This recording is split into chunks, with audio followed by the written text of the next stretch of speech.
Enggak, dia hijau je lah lampu dia.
Okay. Assalamualaikum warahmatullahi wabarakatuh. Salam sejahtera and a very good morning. Yang berbahagia, Profesor Dr. Hasniza Zamanhuri, Deputy Vice Chancellor, Academic and International, our respected Faculty Dean, Associate Professor Dr. Norisma Idris, respected judges, faculty representatives, participants, ladies and gentlemen. Before we begin, I kindly invite everyone to rise for the Universiti Malaya anthem.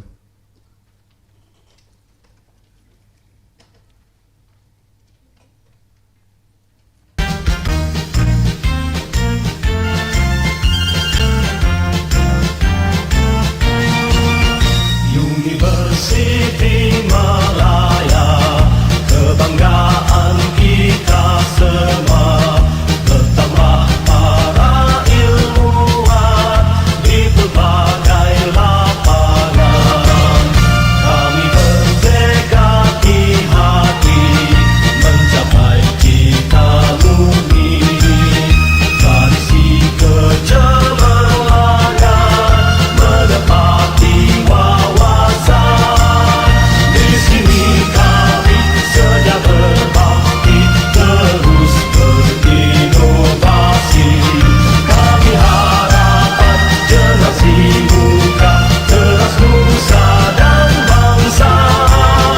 Varsity kesayanganku, sungguh banyak jasamu membentuk insan mulia, berilmu berbudaya. Di sini kami sedia berbakti, terus berinovasi. Kami harapan generasi muda, teras nusa dan bangsa. Varsity kesayanganku, sungguh banyak jasamu membentuk insan mulia, berilmu berbudaya.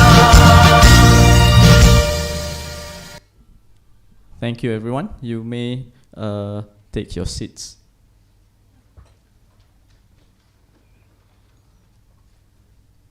Okay. On behalf of the Universiti Malaya 3 Minutes Thesis 2025 Secretariat, I warmly welcome all of you to the UM3MT 2025 University Level Competition hosted by the Faculty of Computer Science and Information Technology, Universiti Malaya. We are truly honored to have all of you here today as we witness the outstanding research work of our doctoral candidates who will rise to the challenge of presenting their research in just 3 minutes and using only one static slide to a non-specialist audience. To begin this exciting and intellectually inspiring morning, it is my pleasure to invite our respected Dean, Associate Professor Dr. Norisma Idris of the Faculty of Computer Science and Information Technology, Universiti Malaya, to deliver her welcoming remarks. Please welcome.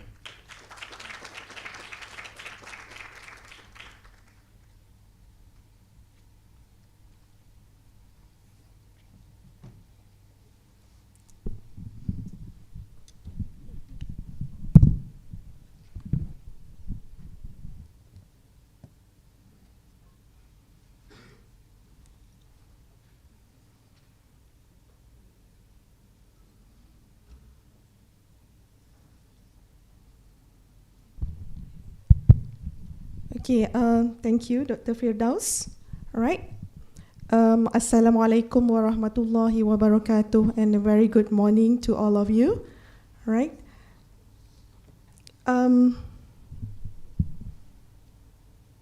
Our honored guests, we have Professor Dr. Hasniza Zamanhuri, our Deputy Vice Chancellor for Academic and International. Thank you so much for coming. We also have representative from the deans and also the deputy deans, our esteemed panel of judges. So we have our Professor Dr. Nur Badrul from our faculty, FSKTM, We also have Professor Dr. Firuza Begum Mustafa. We have Professor Dr. Surinder Kaur. We also have Professor Dr. Muhammad Fazril, Associate Professor Dr. Muhammad Fazril Muhammad Razif, and also our CEO at faculty from Petronas, Puan Zafira Bahia Zulkifli. Thank you so much, all right, to all the judges. Our respected lecturers, researchers, staff, and postgraduate students. So it is my pleasure to warmly welcome each and every one of you to this program, UM3MT. A special welcome goes to our participants who have invested so much time and energy preparing for this meaningful event. So the core goal of UM3MT is to empower just a contest. It is a celebration of the remarkable research carried out by our PhD students, and their work is not only of outstanding quality, but also holds the promise of creating real positive impact on society and beyond. So today, we are proud to welcome 32 participants from across science, engineering, technology, and also social science. This diversity reflects the richness of research at Universiti Malaya and the extraordinary potential of our postgraduate students. So to all our participants, congratulations and all the best. Your courage and commitment mark you as future leaders in research.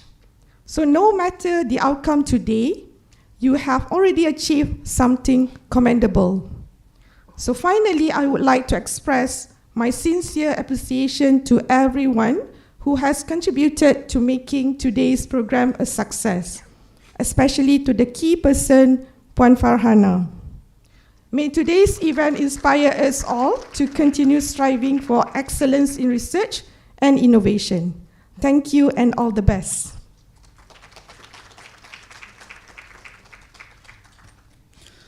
Thank you to our Dean, Associate Professor Dr. Norisma Idris, for the warm and motivating words. Next, we are deeply privileged to invite Yang Berbahagia, Professor Dr. Hasniza Zamanhuri, Deputy Vice-Chancellor of Academic and International of Universiti Malaya, to deliver her officiating speech and to officially launch the UM 3 Minutes Thesis 2025 University Level Competition. Please welcome.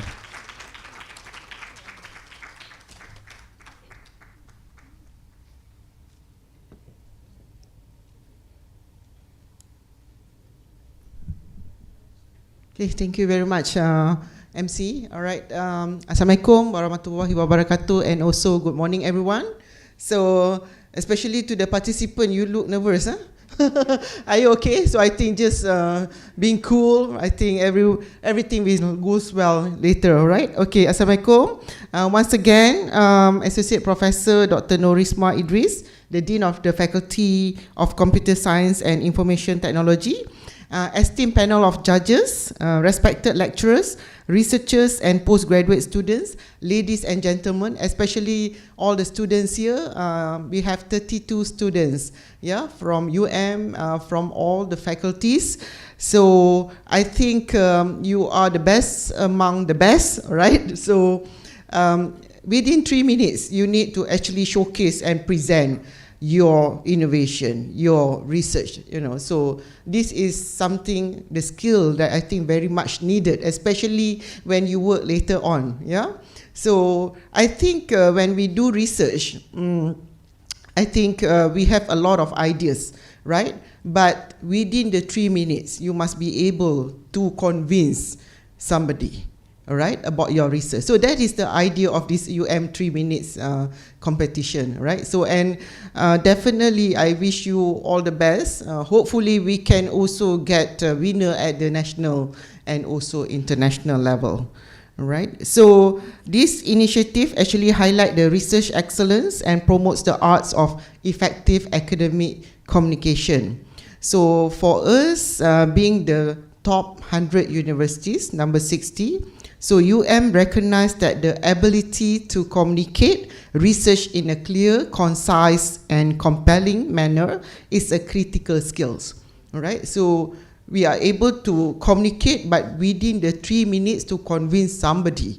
So that is the challenge. Yeah?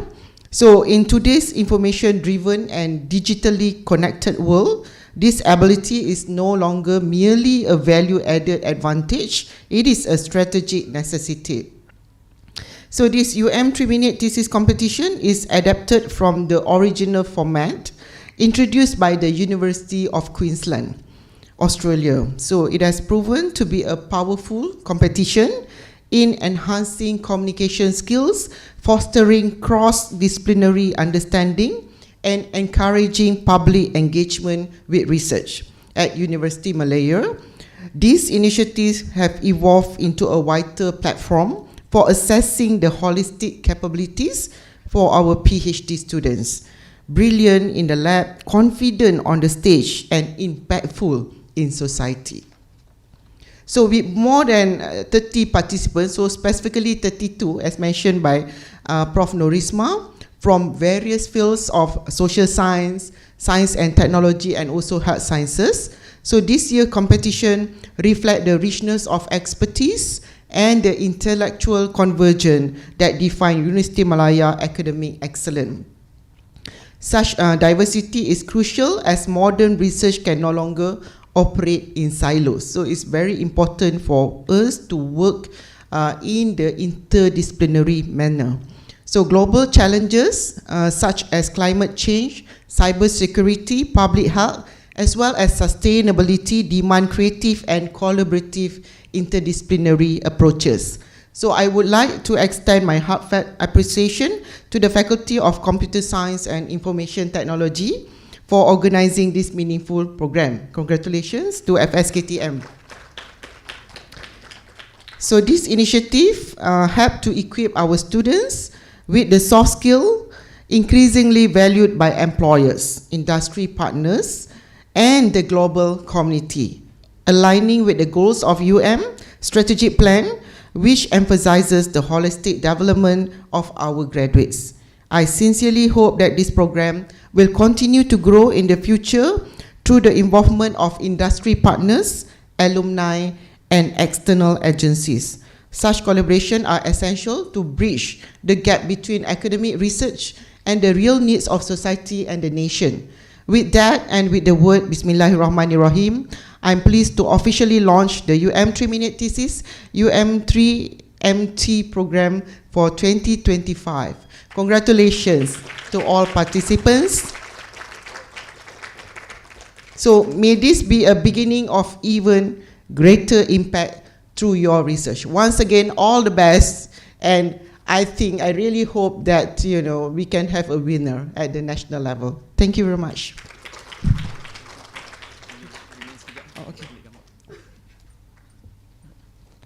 Okay, thank you, Professor Dr. Hasniza. We kindly invite you to remain on stage for a moment. We now call upon the faculty management team led by the Dean Associate Professor Dr. Norisma Idris and all guest panels to join her on stage for a quick commemorative photo session.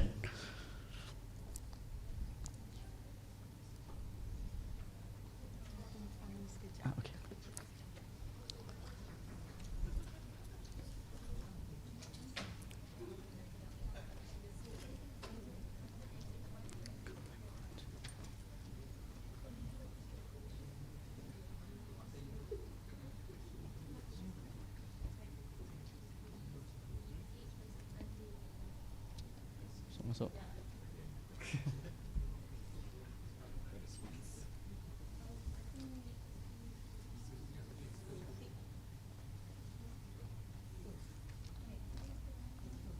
Nampak ke? Ni boleh tarik. Boleh tarik.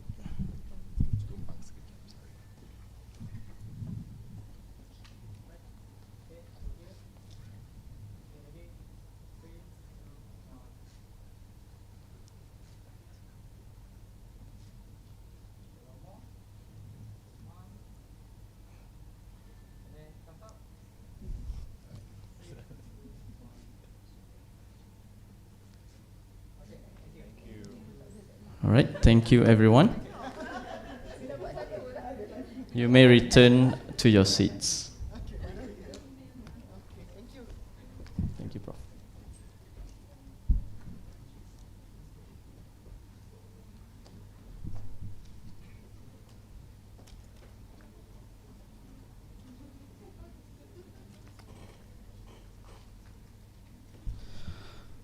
Okay, so for everyone's information, the 3 minutes thesis is a competition that was developed by the University of Queensland, Australia, and it is now conducted in more than 900 universities across over 85 countries. So this competition cultivates our students' academic presentation and research communication skills, helping them explain their research in a way that is engaging, clear, and meaningful to the general public. So before we begin, we are also honored to have with us today an esteemed panel of judges. Okay, so firstly, we have the head of judges, Professor Technologist Dr. Noor Badrul Anwar Jumaat, from the Faculty of Computer Science and Information Technology, representative for the Science, Engineering and Technology domain. Next, we have Professor Dr. Surinder Palkor, the Dean of Faculty of Language and Linguistics, representative for the Social Sciences category. And next, we have Professor Dr. Firuza Begum Mustafa, the Deputy Dean of Postgraduates from the Faculty of Arts and Social Sciences. Next, we have Associate Professor Dr. Muhammad Fazril Muhammad Razif, Head of Visibility, Information and Communication from the Faculty of Medicine, representative for Science, Engineering and Technology. And last but not least, we have Madam Zafirah Bahiyah Zulkifli, CEO of Petronas Innovation Garage. Okay, so thank you to all the judges for graciously accepting our invitation and lending your time and expertise to this event. Okay, so ladies and gentlemen, today the competition will be divided into 2 categories. The first category is the Science, Engineering and Technology, and then it will be followed by the Social Sciences category. Alright, so in between the sessions, in between the 2 categories, we will have a short break around 10 minutes. I will announce after we finish each of the categories. Okay, so we will begin the competition with the Science, Engineering and Technology category, followed by the Social Sciences. So a gentle reminder to all participants. Each participant will have 3 minutes to present. Okay, so a stopwatch or a clock is available to you at below the stage. Okay, and please stick strictly to the time limit. Okay, 3 minutes only. A bell will ring once at the 2-minute mark to indicate that 2 minutes have passed. And then the bell will ring twice at the 3-minute mark to indicate that the time is up. And if you exceed 3 minutes, you will be asked to stop. The judges will evaluate you based on comprehension, content, engagement, and communication. We wish you all the best. Take a deep breath, enjoy the stage, and inspire us with your research. Okay, so without further ado, let us begin the Universiti Malaya 3 Minutes Thesis 2025 University Level Competition. So first up, we have Nicholas Tong Lee Ji from the Faculty of Dentistry. Please welcome.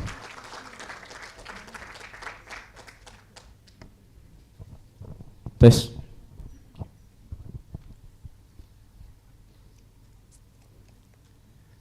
It is a blazing hot day, and you came across your favorite ice cream shop. You grab a big mouthful to beat the heat. And ouch! Brain freeze! Your teeth are screaming in pain from the cold. Now imagine if that sharp, sensitive pain didn't go away. Imagine feeling it every single day. That is what children with a condition called molar incisor hypomineralization, or MIH, experience every day. MIH affects 1 in 7 children worldwide. The adult back tooth that comes out at the age of 6 is already unhealthy. Instead of being strong and white, it is soft, yellow, fragile, almost like cheese. It breaks easily even from just eating and is incredibly sensitive. This makes everyday life painful, stressful, and honestly, pretty miserable for these kids. The current best practice for treating these teeth is to place a metal crown. But placing a crown takes time, requires a dental specialist, and is not widely available.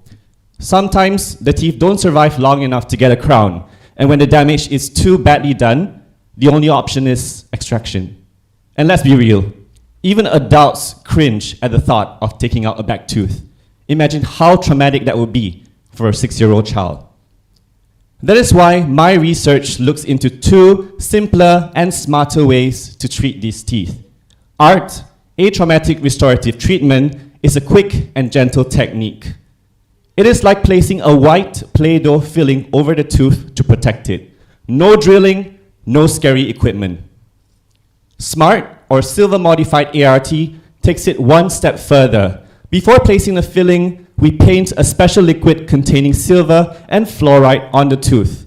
Think of it as painting a black protective layer, which hardens the tooth, kills bacteria, and calms down the sensitivity. Then we place the white filling over it to mask the black color, making it hardly visible.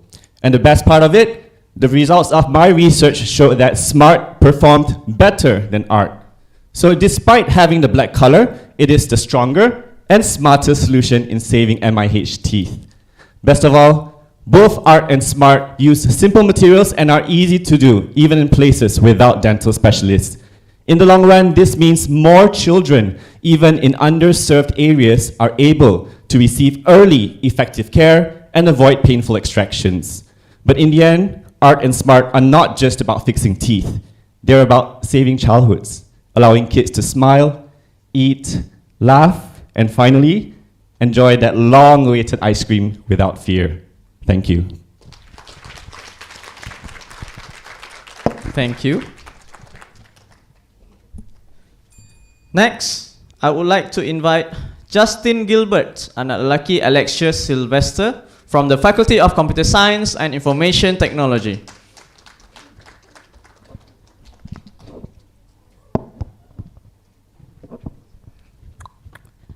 Okay, good morning. Thank you, Mr. Speaker. So in the 3 minutes given to me today, I would like to talk something close with where we are today, a university. So we know a university's main goal is to be able to produce graduates, both in terms of quality as well as quantity. Now, one major challenge that lies in the way is students themselves, who struggle to complete the journey between enrollment up to graduation for one or more reasons. Now, in the context of my research, I refer to such students as at-risk students. Now, some may ask, what are these students at risk of? And they could be anything. They could be academically poor, they could be socially incompatible, they could be emotionally weak, they could be having low attendance, no matter what is it. So these students, as we said, bring a bane towards the enrollment rate. In fact, to put it into context, the enrollment to graduation rate in Malaysia is only 0.67 and globally it's 0.58. So what if we had a chance to predict this student at the earliest level possible? What if we are able to give them the required guidance early on and perhaps help in the graduation rate? That would enable students to avoid being dropped out and avoid being at risk. And to achieve this is where I propose my research, which is prediction models of at-risk students in higher education institutions. So in general, my research is divided across 3 phases. So when I say at risk, I say students could be at risk of anything. And in my first phase, the target is to identify all related factors that are able to predict these students And in part 2, we are going to incorporate some machine learning approaches to predict this. And as part of my problem, I highlighted, although there are many such approaches existing, the graduation rate is still low. So what we are going to do is try to tweak these algorithms, improve them and enhance them. And that is why the last goal of my project is the enhanced model of predicting at-risk students. And this is expected to impact positively society, knowledge, as well as practices in terms of giving us a complete list of why students are at risk, a model that's able to identify them at the earliest stage possible, and then providing a better and quantifiable and quality graduates for the society. Okay, that will be it from me today. Thank you. Thank you. Next, I would like to invite Kwazi Isha Nafisa from the Faculty of Engineering. Please welcome.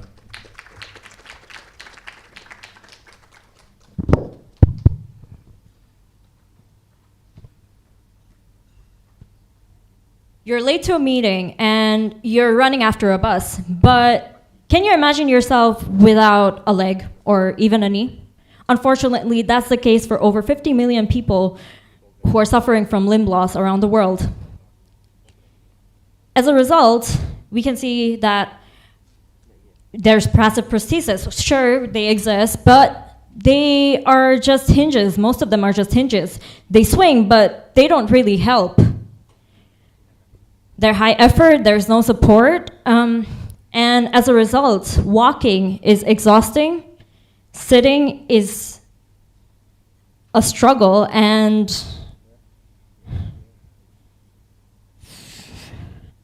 sitting is a struggle.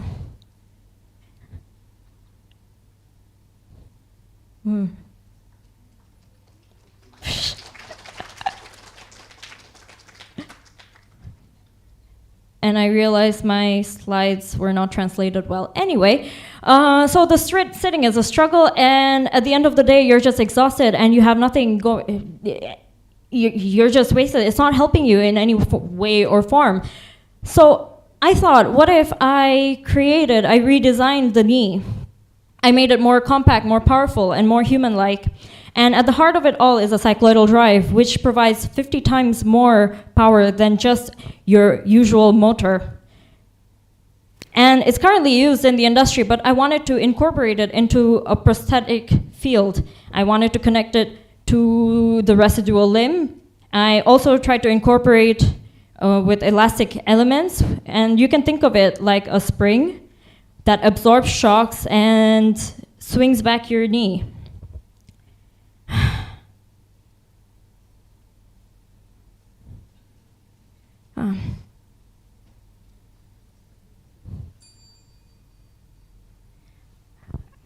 I think I'm gonna quit. Okay. Right. Thank you.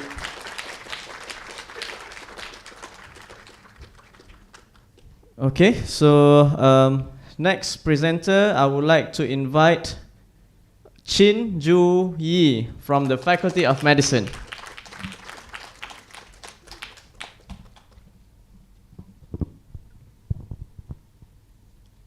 Have you ever experienced this before? After a long day at work, you are heading home, but then you hit the traffic jams. Cars are barely moving. What should take minutes now take hours. This is a bit like what happened in our body during serious malaria. When the mosquito transmit malaria, the malaria parasite invade the red blood cell and make them sticky. This stickiness benefits the parasite by helping it to escape the host's immune defenses, but causes significant harm to the host. The parasite can stick and form clump with the healthy red blood cell, a process called row setting, or stick together with each other, known as autoagglutination. It will also start to attach to the wall of our tiny blood vessel. All these events can block blood flow, much like a traffic jam on the busy road, preventing the oxygen from reaching the vital organ such as the brain, lung, and kidney, which can lead to serious malaria and death. Therefore, my research is focused on understanding and unraveling this traffic jam in our blood vessel. Now, let me introduce you to a protein called insulin-like growth factor binding protein 7, IGFBP7. This protein has been shown to play an important role in how blood vessels respond to injury and inflammation, but here is the mystery. We don't yet know what this protein does in malaria. That is where my research comes in. I'm investigating whether this protein influences the way the parasites stick to each other and to the blood vessel wall. Does it make the traffic jam worse, just like a broken traffic light causing blockage and confusion, or could it act like the traffic officer helping to clear the way? To answer this, I used two main elements, the parasite and the endothelial cells. After combining them in the lab, I then introduced the protein into this setup and closely monitor their dynamic interaction under the microscope. I found that this protein can act like the traffic officer and helps to reduce the traffic congestion by stopping the parasite from sticking to the blood vessel wall. Now, I'm trying to understand how it does this, whether it is redirecting the traffic or stopping new jam from forming. So, why is this important? Well, if this turned out to be a safe and effective solution, we could formulate it into a medication to be given to all malaria patients as a weapon to tame the malaria beast. This could protect people from potentially fatal complications of the disease. Malaria still claims hundreds of thousands of lives in Malaysia every year, especially children and pregnant women. By uncovering the role of the protein, my research aimed to pave a way for new adjunct therapies. Thank you. Thank you. Okay, so the fifth presenter for today, I would like to invite Deborah Joyce.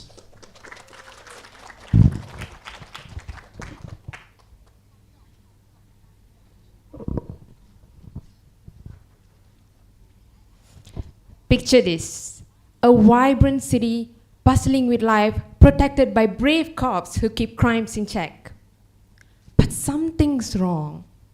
A mysterious signal is spreading throughout the city. One by one, the good cops are switching sides. They're no longer catching the bad guys, they're helping them escape.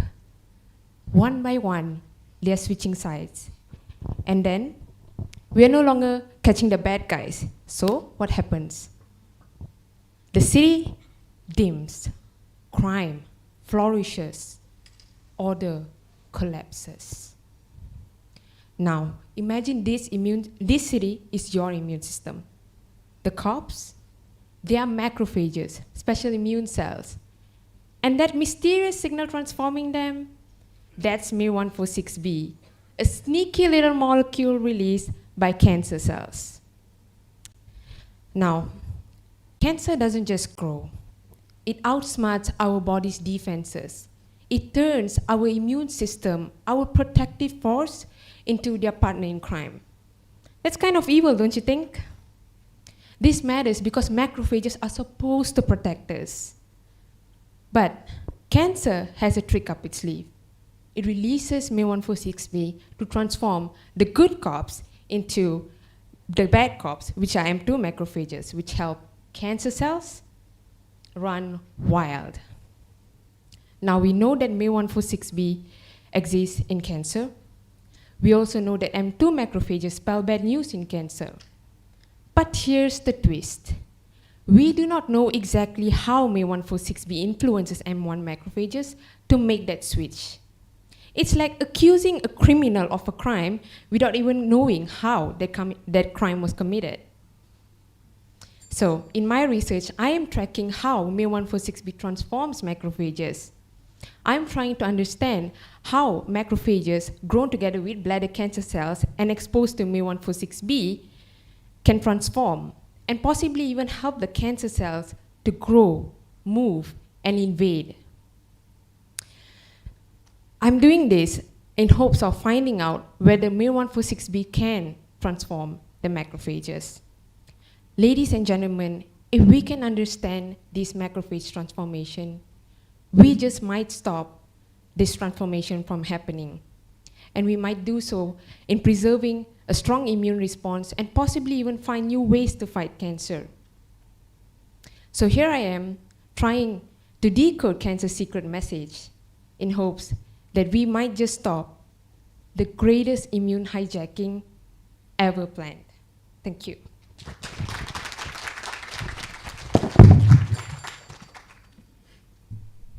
All right, thank you.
All right, so I would like to invite the next presenter, okay, Li Ziwei from the Faculty of Science.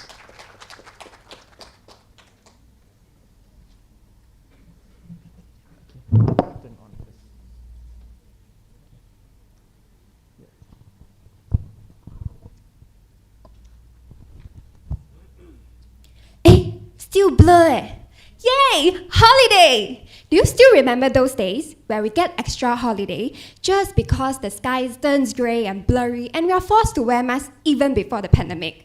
That's right, the annual haze crisis, which is caused by the slash and burn farming practice that causes over 500,000 people to suffer from respiratory issue. So why? Why do farmers still burn despite knowing all this negative impact?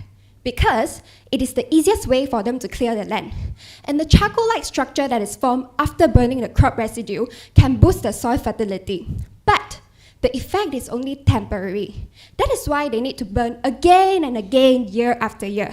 So is this true that this is the only solution? Is there any other way we can do to resolve the issues of crop residue at the same time boosting soil fertility without the need of causing haze? And that is where the study of biochar comes into play, where biochar is being produced through the process of pyrolysis by converting biomass waste into a carbon-rich material that is highly stable due to the presence of polycyclic aromatic carbon, which can last for hundreds and even thousands of years. So how biochar is related to soil fertility? It is due to its surface properties, where it has abundant surface functional group, high porosity, high surface area that can host lots of beneficial microbes.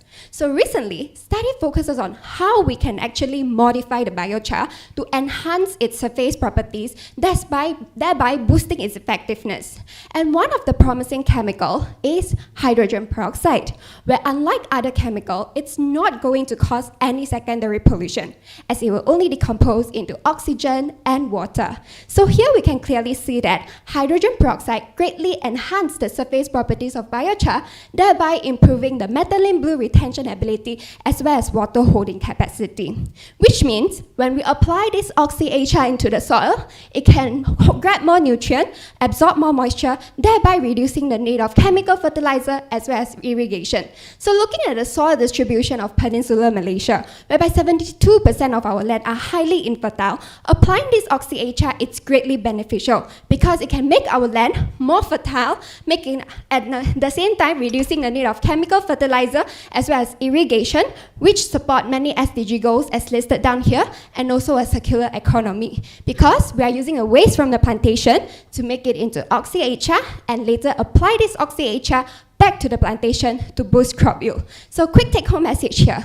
When we are using oxy-HR, we are turning waste into wealth. And when we apply it into soil, it can boost the soil fertility, at the same time reducing the reliance on chemical fertilizer as well as irrigation. So we can boost the soil fertility, at the same time supporting sustainable agriculture. I hope you get something new in these 3 minutes. Thank you.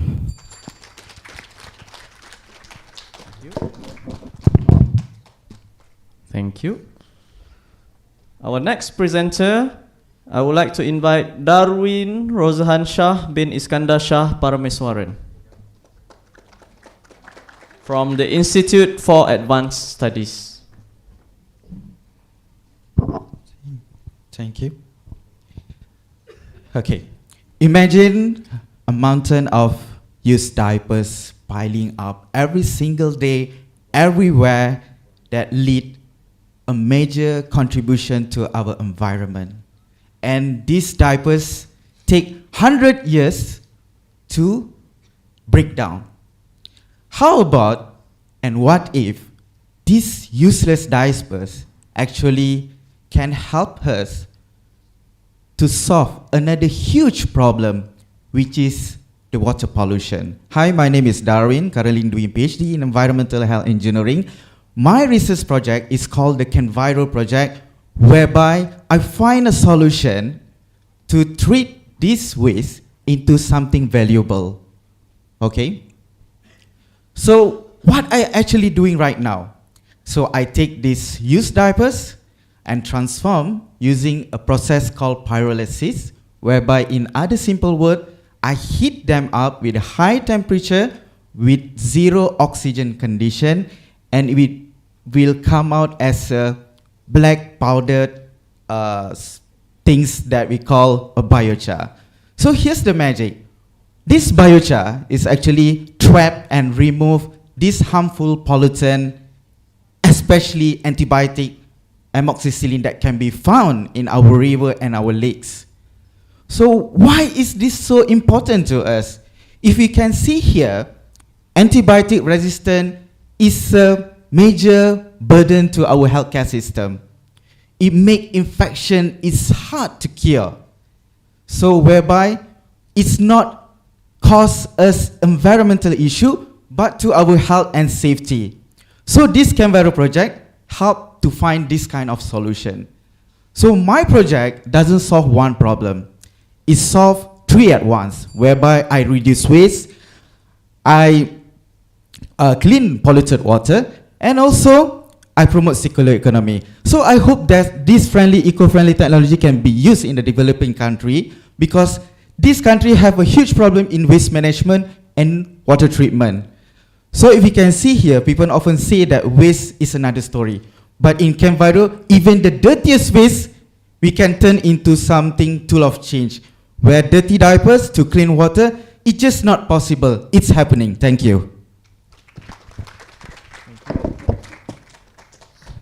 Thank you. The next participant, I would like to invite Nur Izzati Khairi binti Muhammad.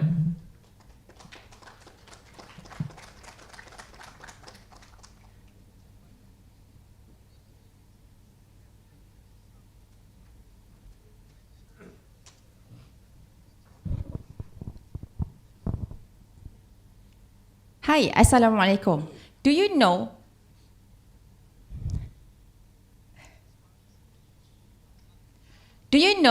over 500 million people worldwide living with osteoarthritis or knee pain?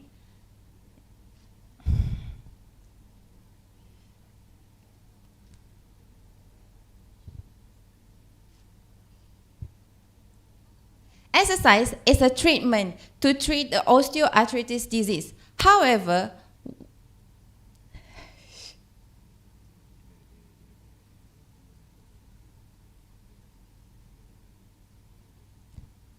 thank you. Right, thank you.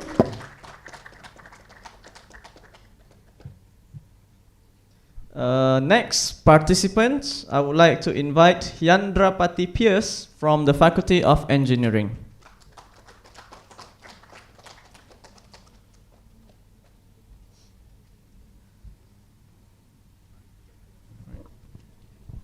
Good morning to all. Yeah, we are living in an environment which is built with concrete structures. See, example, we are under concrete, right? So concrete is widely used construction material in the planet. So even though it's widely used, it is prone to be cracking. So ladies and gentlemen, I have one question to you. Have you encountered the concrete cracks in your houses, in the structures, in the concrete structures, and wondered how it can be treated or arrested? So the main thing is this concrete cracks arises from the minor cracks. It leads to the major cracks, and it may lead for the repairing and demolishing of the structures. So the main objective is to mitigate these minor cracks. So are there any existing solutions for this? It can be repaired or reconstructed? Yes, we do have, but those are cost effective and non-eco-friendly and non-sustainable. So what if I tell the concrete cracks can fix themselves? Isn't it interesting? Yes, we have one solution called the autogenic healing, that is called by using the MICP technique. Here in my research, I'm using the microalgae, which is called the spirulina, which looks like a spiral shaped. In the concrete, just take the spirulina microalgae, induce in the concrete mixing, and whenever the concrete crack arises, it will be active and it heals the cracks. This process is called the biomineralization, and it will heal within 10 days. So you might be wonder how this microalgae will be surviving the concrete, right? So microalgae having the same feature what the polar bear having it. So the thing is, microalgae having the membrane called polysaccharine membrane, it gives very, very good protection for that, and it makes survive in the concrete without having any effect. So basically, when you induce this microalgae in the concrete, it will be in inactive and the sleeping period, right? So whenever the crack happens, the carbon dioxide, it absorbs, and light and water and the calcium. So it starts preparing the food, and it heals the cracks by precipitating the limestone crystals. These limestone crystals will deposit in the cracks, and the cracks will be arrested. This entire process is called the self-healing mechanism by MICP technique. So what I mean to conclude is, these microorganisms can be used in the construction practices for the self-healing, and my take message is, save the ecosystem and our planet. Even microbes are also helping to survive on this planet. Thank you. Thank you. I would like to invite the 10th presenter for today, Wong Hui Yok, from the Faculty of Computer Science and Information Technology. Please welcome.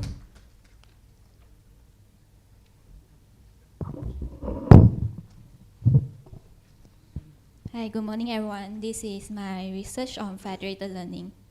As we all know, a powerful AI needs a lot of data. So where do we get so much data from?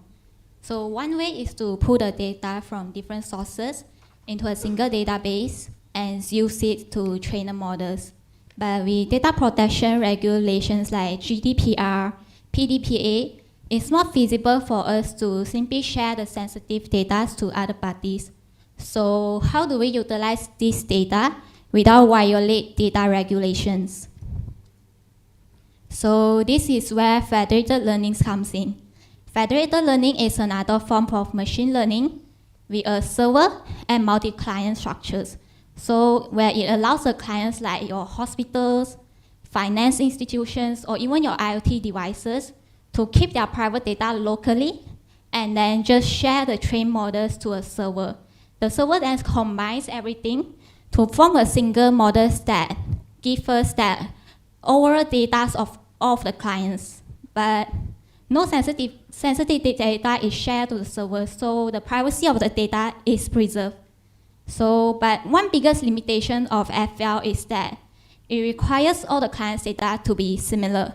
But this is not realistic in practice, right? Because clients are located at different locations. So their collected data will be affected by factors like your demographic, user behavior, and also environment. So how do we effectively learn from this data? So when the client's data are different, this causes the server to produce a bad accuracy model because the server simply combines all the models together without addressing the uneven learning of the data knowledge. So to address this issue, this is how we solve the problem. So we propose a guided training process to ensure balanced learning. So in my methodology, you can see that there's a label schedulers that give us a balanced mix of the labels to prompt us what the model needs to learn for the current training. The server then select the clients with the relevant data and say, hey, this is the label knowledge I need to learn. Then the server collects all the client's data to improve the models to ensure balanced learning. So with this methodology, I can improve the model accuracy while preserve the data privacy, enables the nations or your worldwide AI collaborations, and also finally ensure accurate AI in critical tasks like disease predictions. Thank you.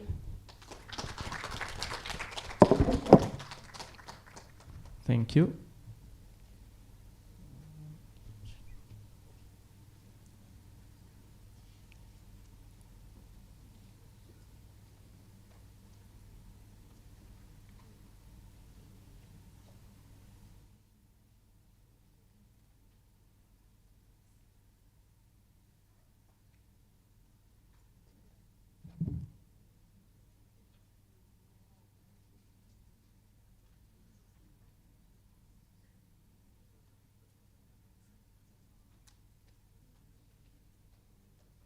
All right, let's invite our next presenter, Adam Henry Sivapadam from the Faculty of Pharmacy.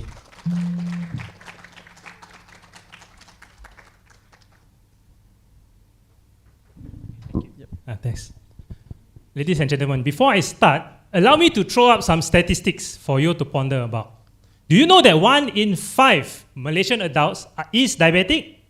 At the same time, up to 70% of Malaysian households consume some sort of herbs. Together, 1 in 7 Malaysian adults is both diabetic and consume herbs. So let's imagine there's 200 of us here today. That's at least 30 of us who falls into this group. Here lies the problem. Imagine navigating a world of herbs while managing diabetes is like walking through a dense forest. Some herbs will heal you. Others may harm you. And worst of all, you won't know which is which. So when combining herbs with medication without proper guidance can lead to dangerous interaction, it may reduce the effectiveness, the efficiency of the medicine, as well as cause harmful side effects. So how do we navigate through this dense forest, you may ask? My research aims to answer 3 key questions. Number 1, we will survey to uncover patterns of herbal consumption among diabetes. Number 2, based on the survey, we will study which herb actually has the potential to reduce the blood sugar. Lastly, we will then try to understand how does the herb affect on the medication, which leads us to 3 possible outcomes. Number 1, the herb can increase the efficiency of the medicine like a helpful friend, or worsen it like a silent foe. Some herbs doesn't do anything at all, like a harmless bystander. My dear friends, when we think of our loved ones, our makcik, pakcik, parents, grandparents, many of them take some sort of herb and pills on a daily basis. Yet they do not know which is safe or which is risky. In my research, I want to propose a clear guidance, not just the doctors, not just the pharmacists, but everyday Malaysians. We want to empower our communities with science-backed knowledge to use the right herb with the right drug to get the best possible outcome. Imagine a future where traditional herbal knowledge is not dismissed, but studied, understood, and respected. Ladies and gentlemen, before you take the next Kachip Fatima capsule, boil the pachicho, sprinkle moringa powder on your smoothie. Pause. Think. Ask yourself, is it a friend or a foe? Thank you very much. Thank you. Now I would like to invite Saadia Afzal Rana from Faculty of Computer Science and Information Technology. Assalamu alaikum and very good morning. I will start with a serious question. How do you feel if someone treats you unfairly because of your age, gender, religion, race, or nationality? Clearly, it's painful and it's deeply upsetting. And imagine if this discrimination is from an AI system on which we trust and rely blindly in our daily life. How worst it would be.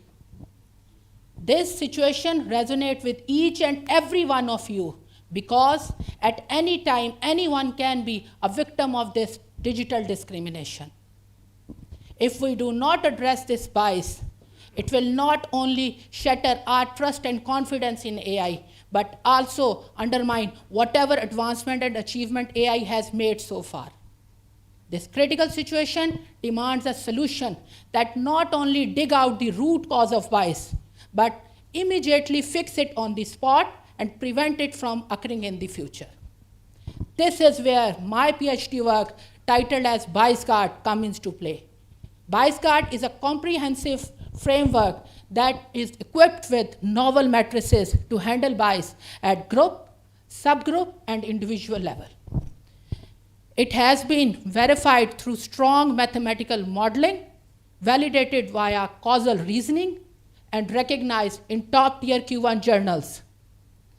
It is a safeguard that protects machine learning applications while maintaining a crucial balance between fairness and accuracy in resource optimizing way. Ladies and gentlemen, this is a time to embrace AI from pin to plane while ensuring that it serves each and everyone fairly and ethically.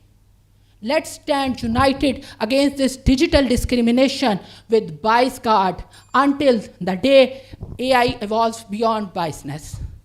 That's all from my side. Thank you very much for your valuable time.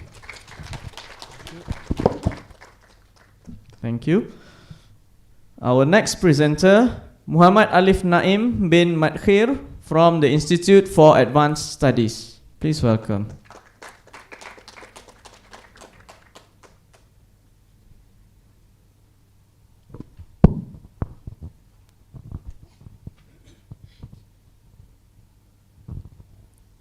You know what it's like. You wake up feeling rough, head's pounding, body's aching, and the fever's burning. So, off you go to the clinics, and after waiting your turn, the doctor says it's probably viral. Take paracetamol and MC. Rest up. But what if it is not? What if that fever's hiding something nastier, like leptospirosis and rickettsiosis? In Malaysia, we see a lot of cases called acute, undifferentiated febrile illness, or OFI. It just means fever, but with no obvious cause. No rash, no cough, just fever. But OFI can come from all sorts of bacteria, viruses, and parasites. And some, like leptospirosis, can damage your kidney, your liver, if not treated early. So I ask, does it really matter to use multiple screening method for fever cases? To find out, I studied fever patient at few clinics at Kota Baru, Kelana Jaya, and Bandar Botanik. I tested their VTM and blood samples using various PCR tools. Biofire Film Array, RP2.1, that picked up respiratory viruses like influenza and adenovirus. FTD, TFC, tropical fever core, that picked up dengue and salmonella cases. And I used conventional PCR to detect leptospira and rickettsia as my focus for PhD study. What did I find? 26 positive of influenza B and 11 adenovirus out of 165 patients using biofire tool. Some look negative until I ran the next test, and then boom, I found something. 13 positive of dengue virus and 11 salmonella cases out of 5 to 7 patients using FTD-TFC tool. So far, no positive yet for leptospirosis and rickettsiosis, but that doesn't mean they are not there. Because if we stop looking, we stop finding. Let's think of fever like a locked door. Each test is the key. You use one, you might get lucky. You use more, you are more likely to unlock the truth. Because one missed case isn't just a number, it's a person, a family, a life. So, does it really matter to use multiple screening methods? I say it does. Because when it comes to fever, one fever can have many faces, and we can't treat what we don't see. Thank you.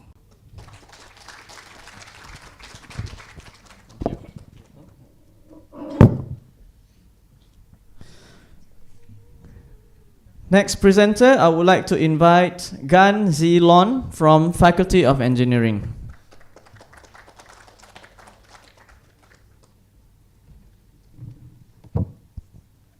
We live in a world of mass customization. There are a lot of varieties of products are often made to order and low in quantity. Have you ever wondered how the operator in such high mix, low volume environment cope with the complexities and the different types of manufacturing tasks? This is where augmented reality comes in. We think of augmented reality as those head-mounted displays, those big ones that we wear on our face. They can provide information to the operator and augment virtual objects onto the real world to guide them to complete the assembly task. However, in a low volume environment, there is a lack of economic of scale, which makes them economically not viable. Previous research has also shown that not all types of tasks would benefit with AR guidance. Simple tasks do not, and complex tasks would benefit them. For a novice user, it will see definitely improvement in terms of task completion time and number of errors. However, for experienced user, they simply need simple text or diagram to complete the task. Therefore, if we can make the system, the guidance system, very adaptive, we could balance the benefit of having AR and the disadvantage of wearing a huge head-mounted display on the shop floor. Now, this can be done using AI. We've collected a data set of all the industrial use cases of how AI has been applied to shop floor and to guide manufacturing to create an artificial intelligence machine learning algorithm to do link prediction between what have been used before as the use case that has been established, between that and the new variation that comes up. Then we can optimize what is presented to the operator at the right place at the right time. With link predictions and similarity measurements, we can compare these tools to arrive at the correct type of visualization. It is hoped that with this kind of adaptive system, we could reduce the altering effort needed by the manufacturers when they are presented to their worker. In effect, this would increase the productivity of the worker to support them rather to replace them with a new type of digitalization. Thank you.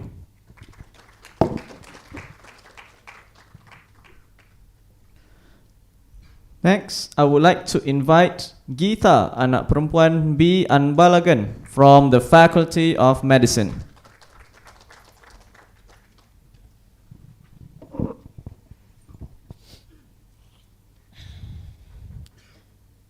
Being a physiotherapist, my work was mostly with older adults. Now, 80% of them are living with dementia. Just 3 years ago, I'd be chatting with them about their garden and even sharing recipes. Today, they struggle just to stand up, don't remember the people around them, and are losing what's made them them. This is even hard on their families. Here's the catch. Without regular exercise, they tend to lose their balance and strength within just 6 months. They're also 3 times more likely to experience a fall and be socially isolated. This just makes decline even faster. Now, the frustrating thing is, we know exercises help, but the reality is, only 3.2% of people with dementia are exercising. This just means that they are more likely to fall, they are confused on what to do, and their carers often don't know where to start. That's why this research matters. My goal was to see if exercises could be doable and enjoyable by running a 12-week Otago exercise program for them. This is a proven fall prevention program for older adults. By doing simple exercises of balance, strength, and walking, like sit to stand, walking backwards, side steps, we expect to improve their physical function by 40%. We also expect to delay decline by 1 to 3 years. Now, this means more time for them to be independent, remember loved ones, and doing what they love. The novelty, it's group setting. We don't want just movement. We want connection. We want them to laugh, encourage each other, and look forward to coming to sessions. By doing this, we can then encourage them to be more confident. Early results have shown that they really enjoy being engaged. Even simple questions like, did you like the exercise? Excited them. They loved sharing their opinions because so often they are never asked. They're just told what to do. Giving them a voice makes a big difference in exercise adherence. Now, they might forget, but their body remembers. Procedural memory, the kind that helps us ride our bikes, makes us easier to remember these things compared to remembering names or facts. So even though they might forget the day, they're still able to follow rhythms, copy movements, and even improve with practice. So next time you meet someone with dementia, maybe ask them to dance. I guarantee they might have better moves than you. Thank you.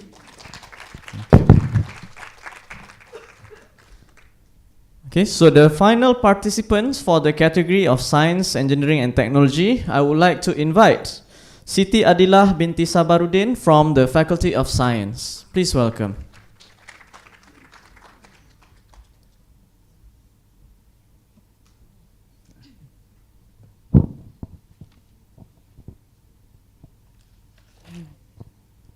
You have a headache. What do? Most probably, you take some painkillers. But here's what no one tells you. Every time you do that, traces of it could end up in the very river your children play in. Most people don't know this, but not all of the ingested medication is absorbed into our body. The rest, flushed out down the drain, straight into sewage system not designed to handle chemical synthetics.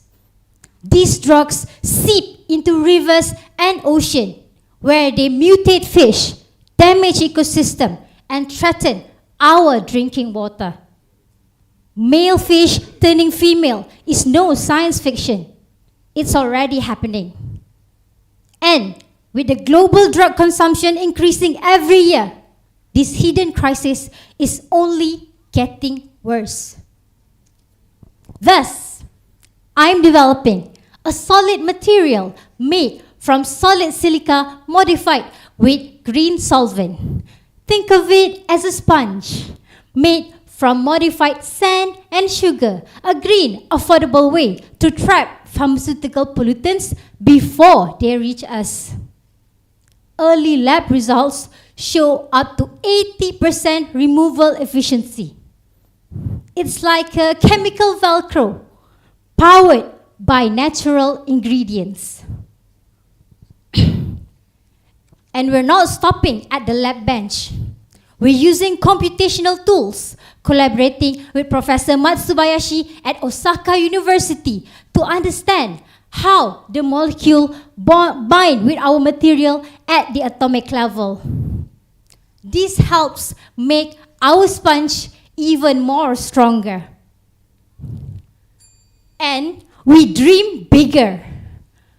We are developing a citizen science tool, a simple, low-cost device that households could use to detect and monitor the drug pollutant level in their tap water, paving ways for national policy and policymakers. Because protecting our health shouldn't be limited to lab. It starts at home. Thanks to the support from Yayasan Khazanah and ASEAN Campus Scholarship, We're pushing boundaries in green chemistry and environmental protection. The problem is silent, but the solution doesn't have to be. Let's clean our river one molecule at a time. Thank you. All right, thank you. That marks the end for the category of science, engineering, and technology. Okay, so we will take a short break, around 5 minutes to freshen up before we resume with the second category, which is the social sciences. Audience members are free to leave the hall for a short break, 5 minutes, and then come back to begin the next category.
Padam tau. Padam tau.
Okay, Assalamualaikum and welcome back to everyone. So hopefully everyone,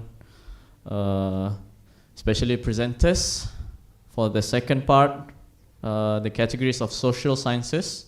Hopefully all of you are ready because we are going to start in a moment.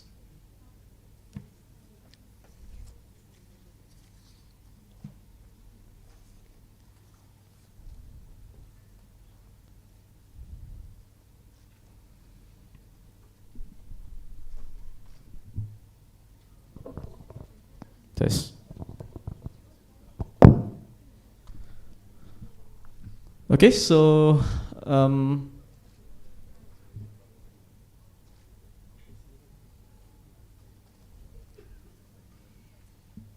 okay, so can I get an okay from the judges? Okay, so I think we can begin with the second part. For the categories of social sciences, as similar to the previous category, we have 16 of total participants. 16 total participants. All right, first up, let's start with Clara Ling Boon Ing from the Faculty of Education. Please welcome.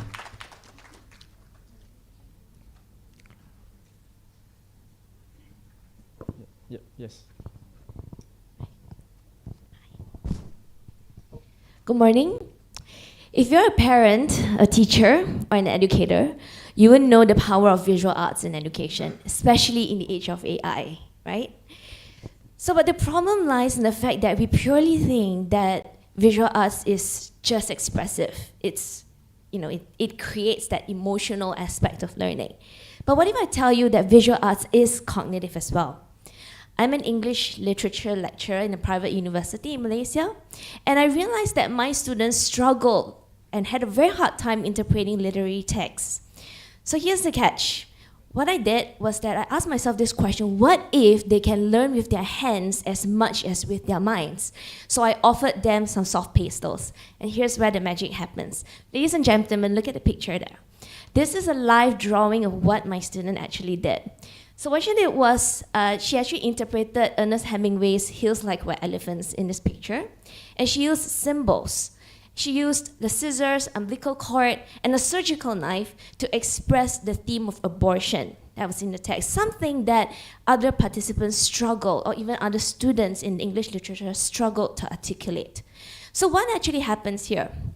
Ladies and gentlemen, according to Richard Meyer, words and pictures act as a form of a stimuli that will activate our sensory channels in order for us to learn.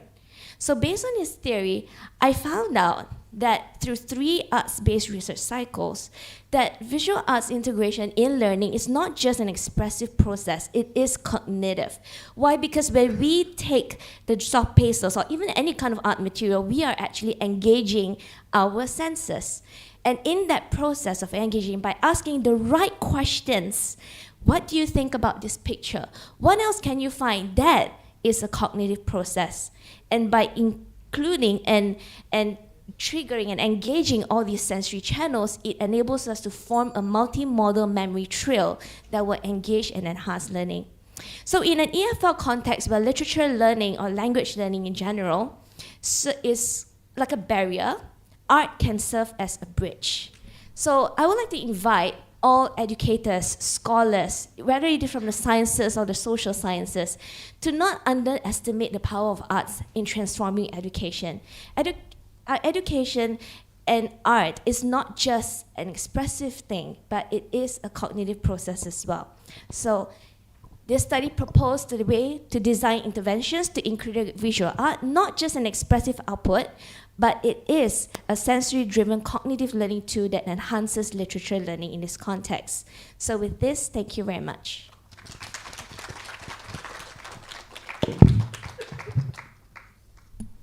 Thank you. So I would like to invite our next presenter, Tate Agape Bawana from Academy of Islamic Studies. Please welcome.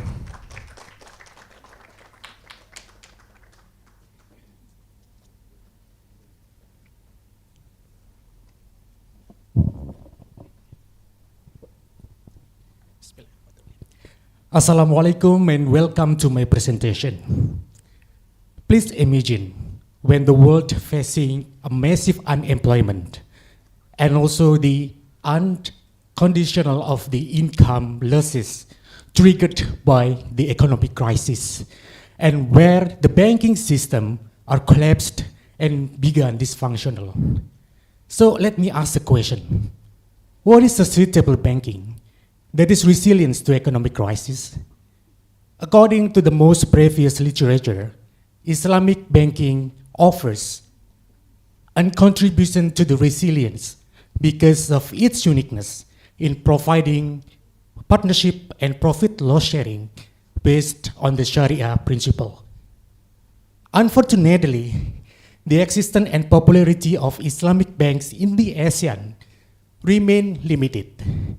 So the ASEAN adopted ASEAN Economic Community or AEC initiative and also practicing the ASEAN integrated of the banking framework to help the developing of Islamic banking in the ASEAN. So in here, my thesis tried to figure out the role of the Islamic banking regulatory regimes, which can be defined as the comprehensive system of the rules that provided by the governing authority to increase the Islamic banking market share, which is a strong indicator to measure the development, particularly in this case is the development of Islamic banking. I conducted the qualitative research through a thematic analysis supported by in-depth interviews to the 4 categories of informants: the government, intergovernmental organizations, banking practitioners, and also academicians, and targeting in total 12 individuals to ensure the data saturation. I expect that my thesis can contribute to the community by promoting the fairness system of banking and also the partnership concept, especially to the small and medium enterprises. I also expect that my thesis can yield to the framework that can be adopted to all of the ASEAN member states, including in Malaysia. I also want to promote the concept of Islamic banking can relevant across of the years, and it can give many of the benefits for our social life. Thank you for your time, and wassalamualaikum. Thank you. Okay, so for the next presenter, I would like to invite Wang Rui from the Faculty of Built Environment.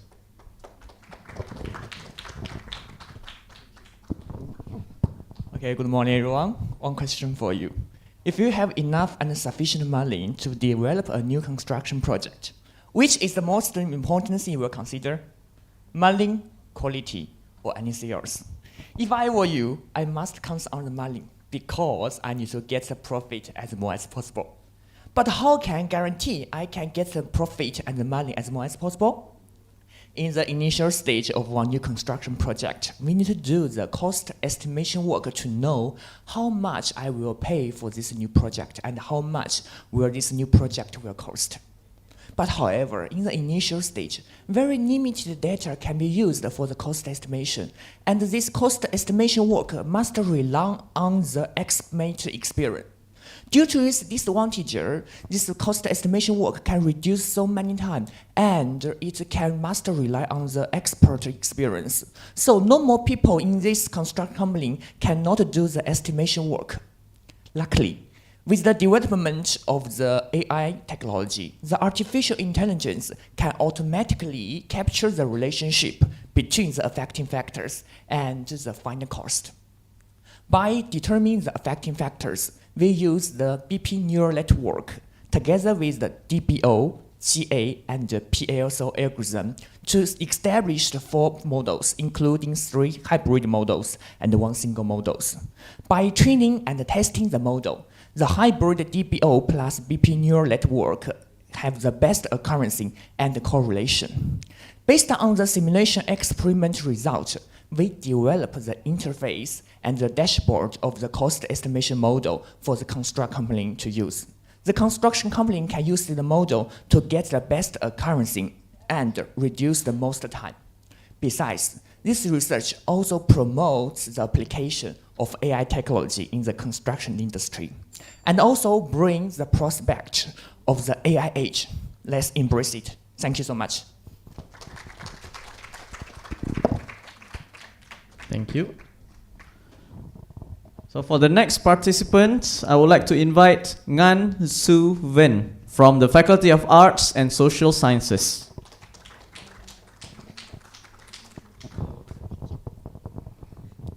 Hi everyone. Let me begin with a simple quiz. I will give you a few names and you tell me what they have in common. Ready? BYD, TikTok, Taobao, iQIYI, DeepSeek. Anyone? Yes, thank you. I bet most of you already figured it out.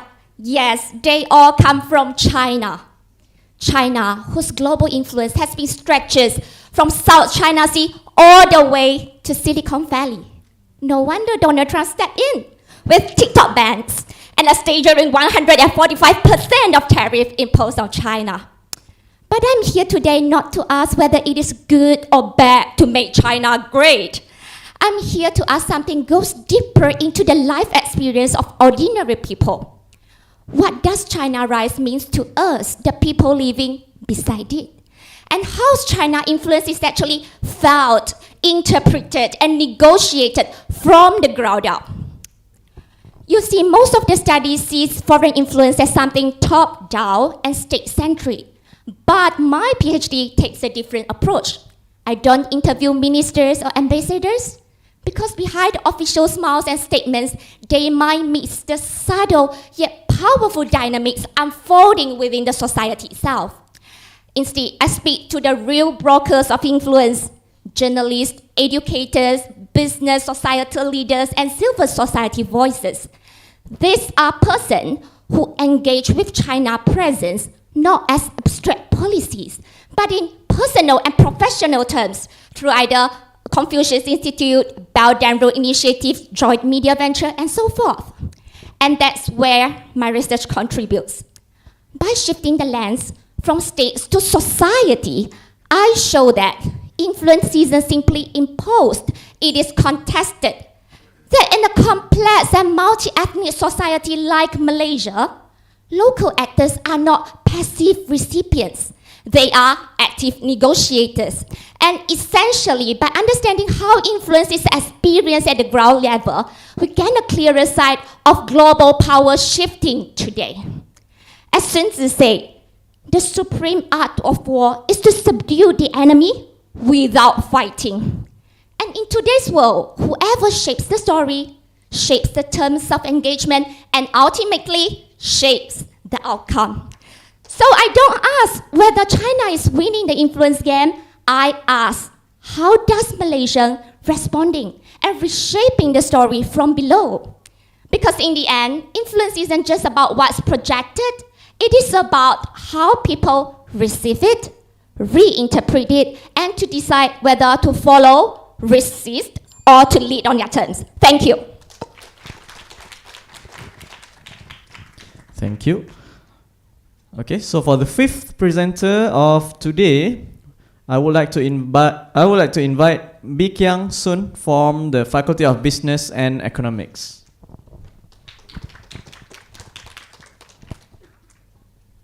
Okay, let's guess. A country with 1.4 billion people, over 600 cities, and thousands of years of culture. Yes, that's China. But in a country this big, many places are invisible. Just like my hometown, Ma'anshan, a very tiny dot on the map you can see. It's a city known for poetry and deep cultural roots.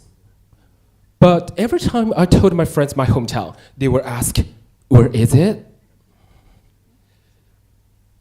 It's not just Ma'anshan. There are countless smaller cities in this city, in this country.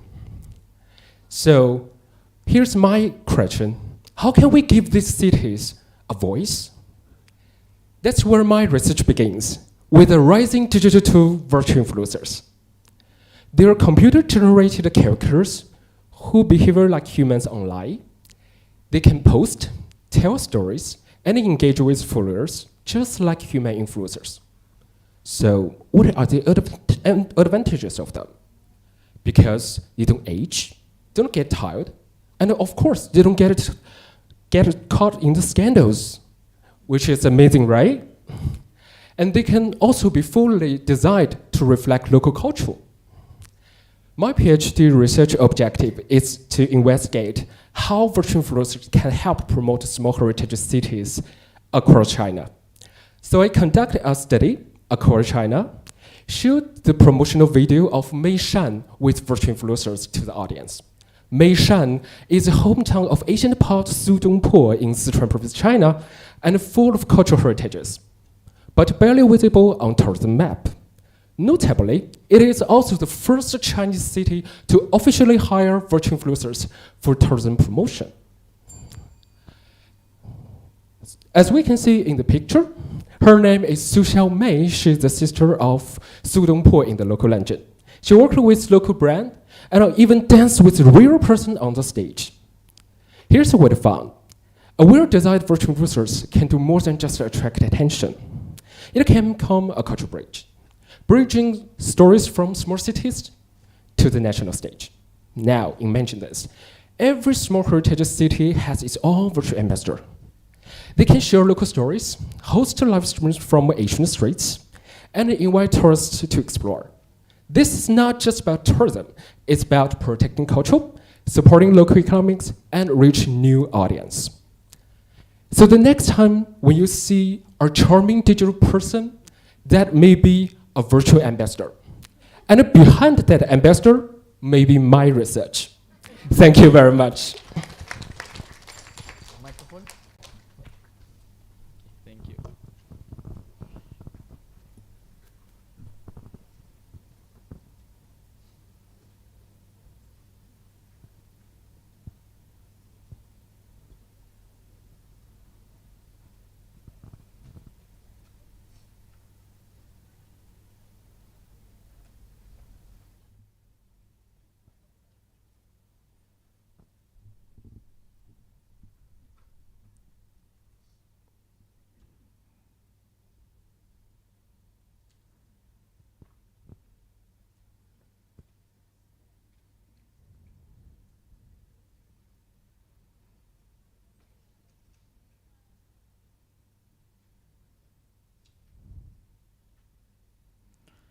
Okay, so, all right, so I would like to invite our next presenter, Khalid Al-Kanbashi from the Institute for Advanced Studies. Please welcome.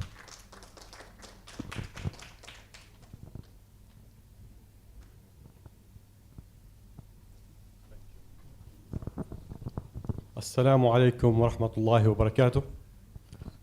Welcome to Transforming Healthcare Simulation Technology. This study, first I would like you to look at the picture here. You can see different healthcare workers working separately within healthcare setting.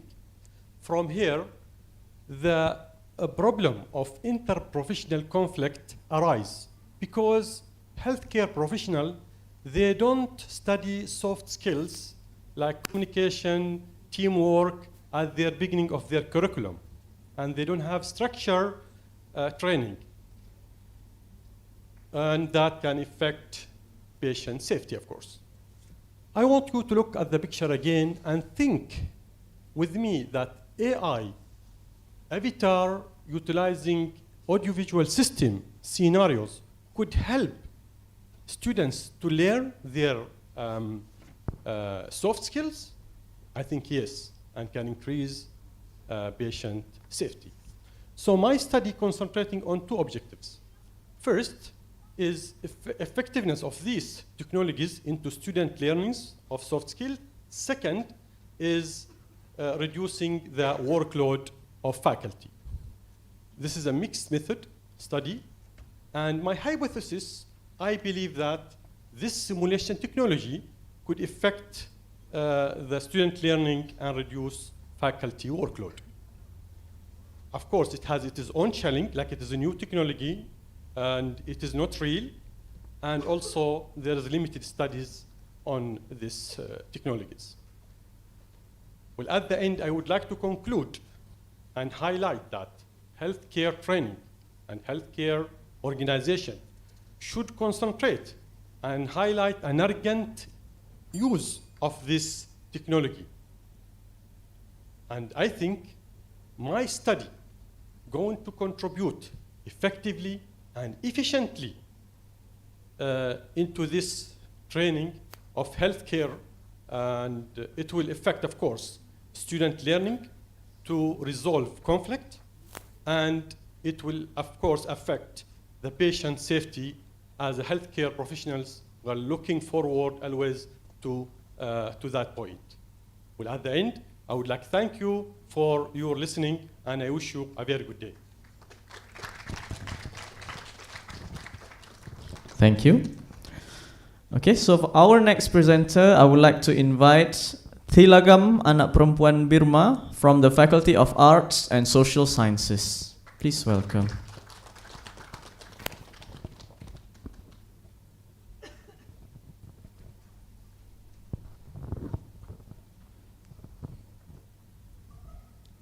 Vanakkam and a good day, everyone.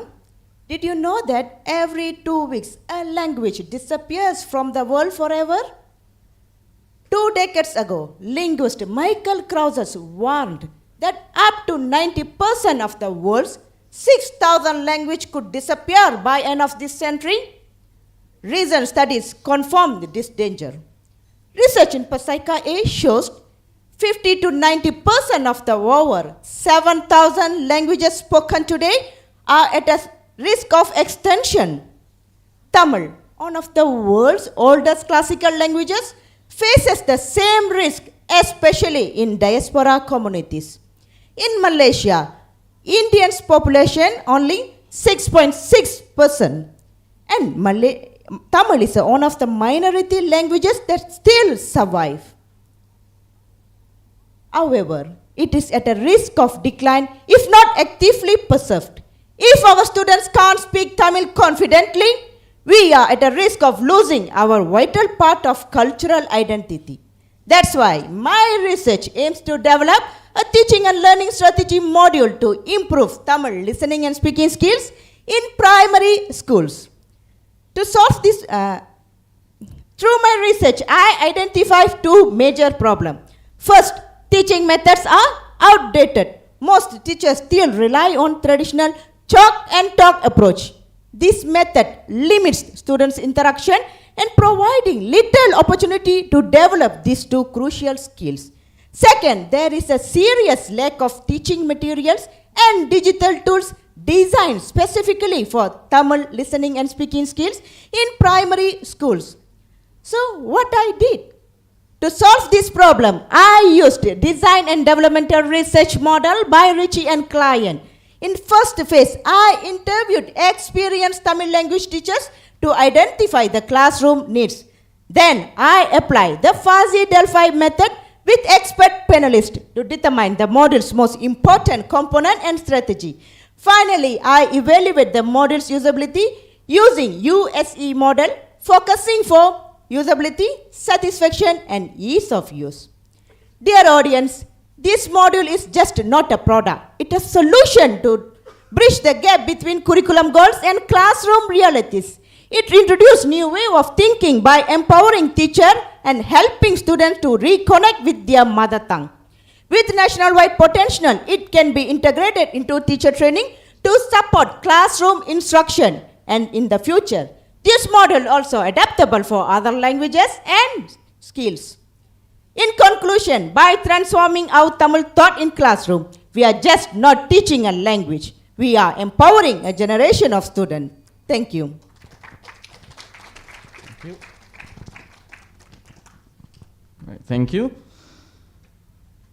I would like to invite our next presenter, Muhammad Taftazani bin Abdul Rahman from the Academy of Islamic Studies. Please welcome.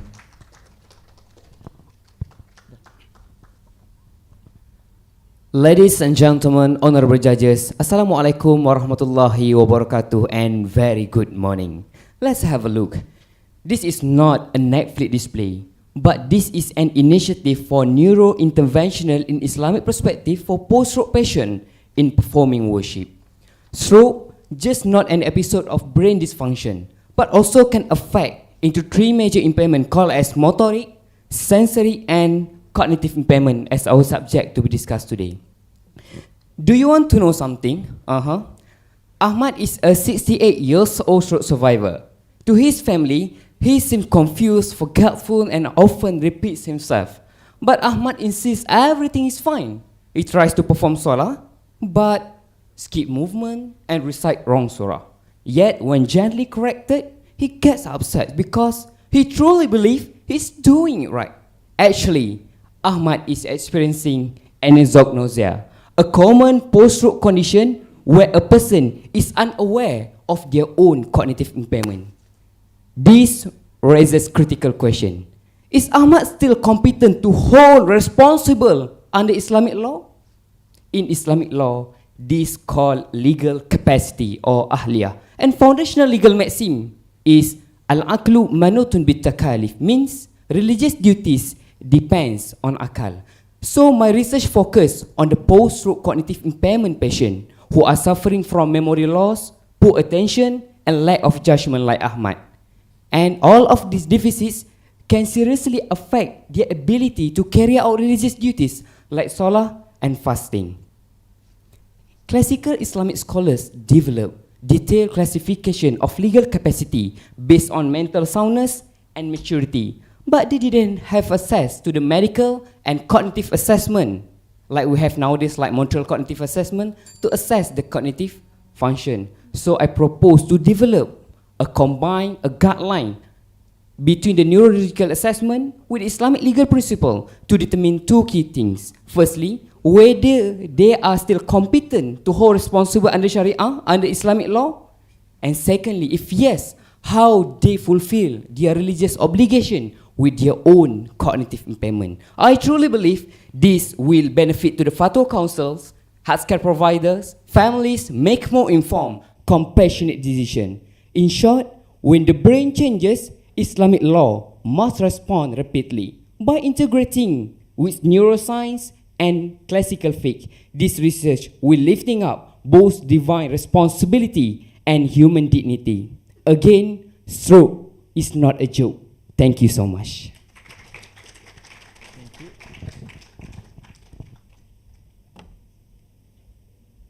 All right. Okay, so let's proceed to our next presenter, Hao Jinting from the Faculty of Business and Economics. Please welcome.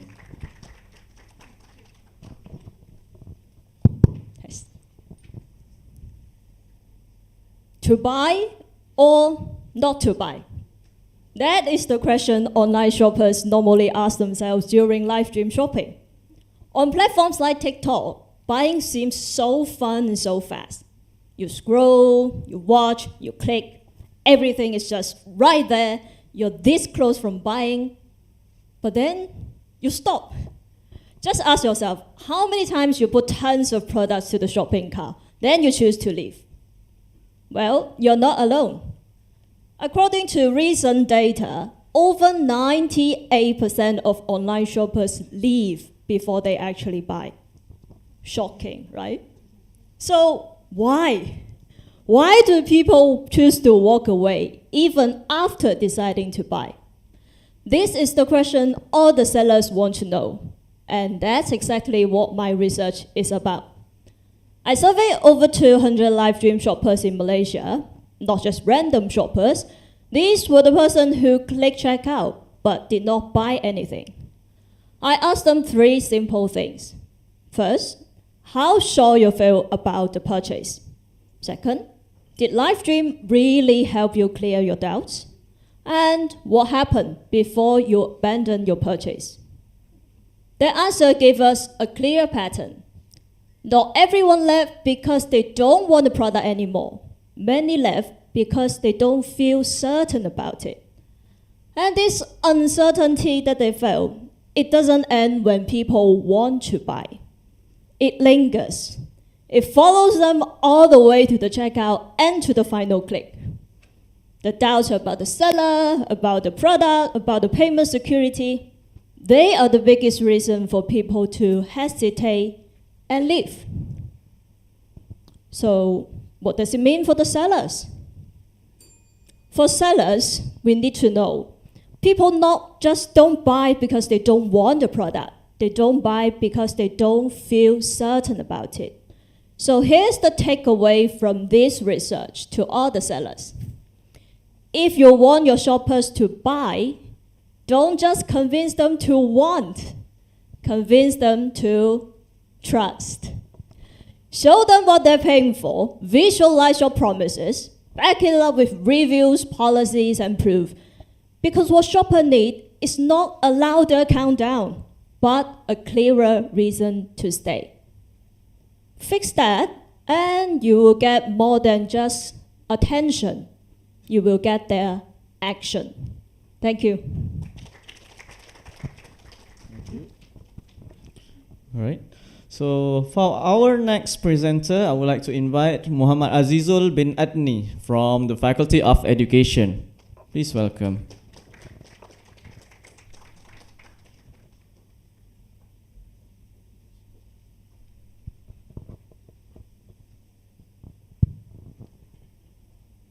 Assalamualaikum warahmatullahi ta'ala wabarakatuh. Welcome to my presentation. In the evening, one secondary school teachers in Malaysia grading exams, replying WhatsApp from parents, practicing for tomorrow's lesson, which all after their children are asleep. Ladies and gentlemen, she's not just tired. She's overwhelmed. She's overwhelmed. Imagine careers and life for teachers are just imbalanced. Imbalance. Therefore, I try to develop one of the most common model, which is BALANCE model. Ladies and gentlemen, teachers are advised to do all: teaching, mentoring, leading extracurriculars, and sending many endless reports. So many endless reports, ladies and gentlemen. But who cares about their life and careers? That's why in my research, I try to explore this imbalance through my studies, interviews, and surveys with the Malaysian secondary school teachers. I find the most crucial theme. Which is boundaries, awareness, and well-being. Boundaries, awareness, and well-being. Ladies and gentlemen, these BALANCE models concludes of B for boundaries, A for awareness, L for the lifestyle, A for accountability, N for nurturing, C for clarity, and E for engagement. What's the outcome of this model? It is harmony. Ladies and gentlemen, when become a harmony, that means it's not about managing time, it's managing meanings. When we solve our teachers' work-life balance, that means we just improve our school, but we store joy to the person who's shaping our nation's future. With this, I rest my case. Thank you. Yes. All right, thank you.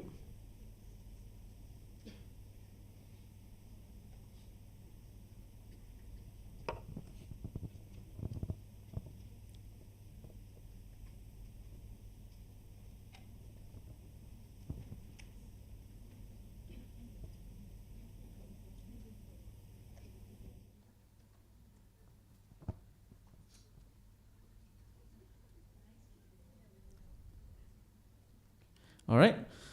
Okay, so let's proceed with the next presenter. I would like to invite Suhaila binti Muhammad from the Institute for Advanced Studies. Please welcome.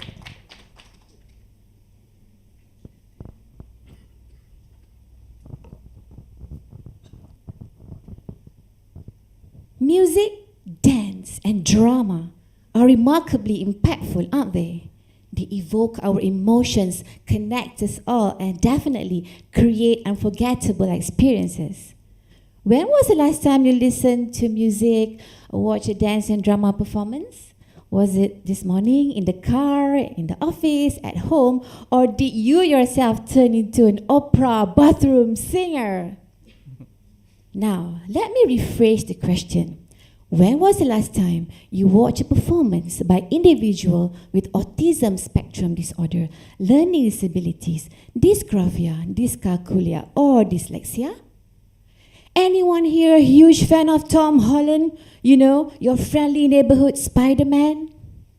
Do you know that he was diagnosed with dyslexia at the age of 7? Dyslexia did not stop him from becoming superhero, did it? And so it shouldn't stop any other child as well. And now let me swing you into the context of special education schools here in Malaysia, where I have discovered from 189 special education teachers that they do not have a formal structured guideline or resource in performing arts education. Therefore, they rely heavily on social media, peer support for contents and techniques. Okay, fine, you may say, well, some teachers may have natural talent or prior experiences. Many who do not would ultimately deprive these students into unleashing their potentials and other opportunities as well.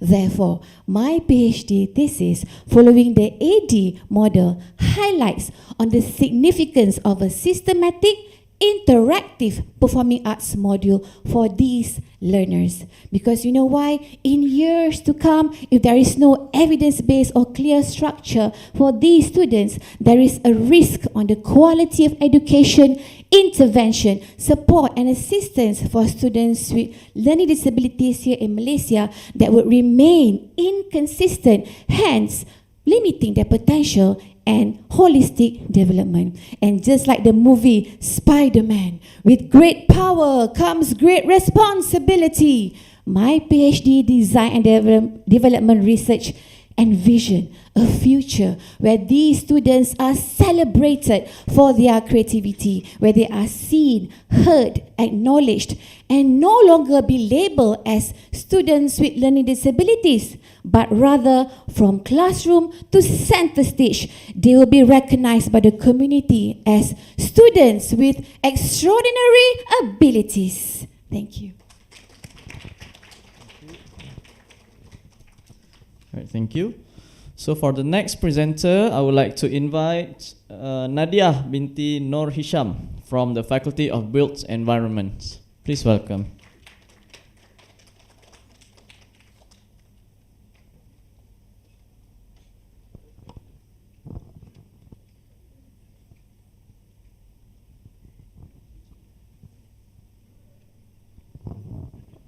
Alright, Assalamualaikum and good morning.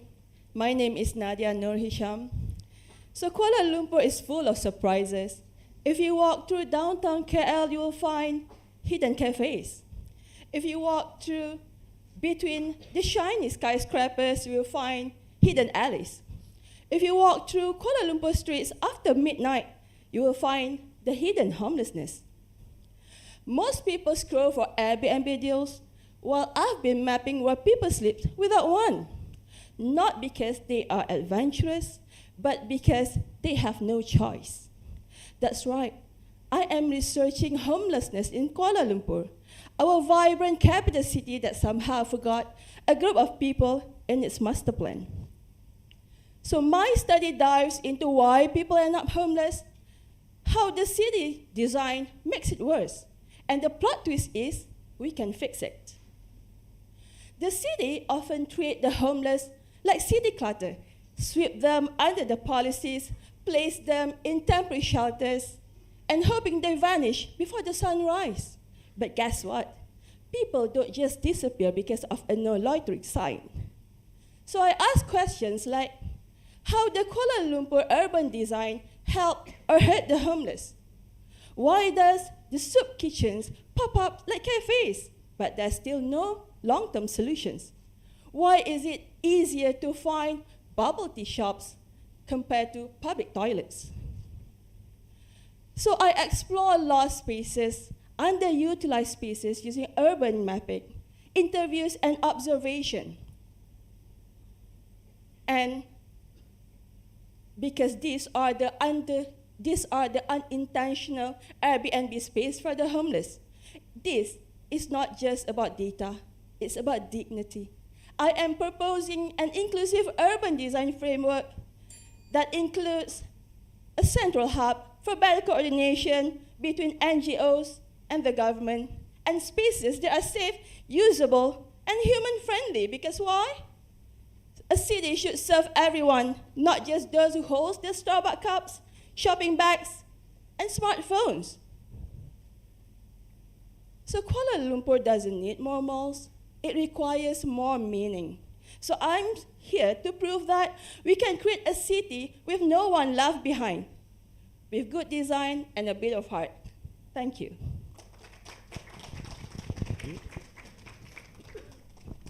Right. Okay, so our next presenter, I would like to invite Hazelin Anak Rimbar from the Faculty of Languages and Linguistics. Please welcome.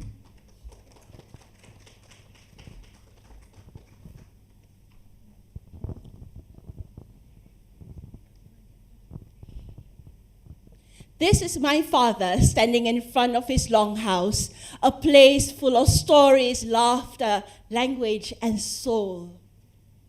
It is now alone, abandoned, dilapidated, dead, just like many languages in Sarawak today. Sarawak is a home to 40 indigenous languages, yet when you step into our classrooms, our government buildings, you barely hear them.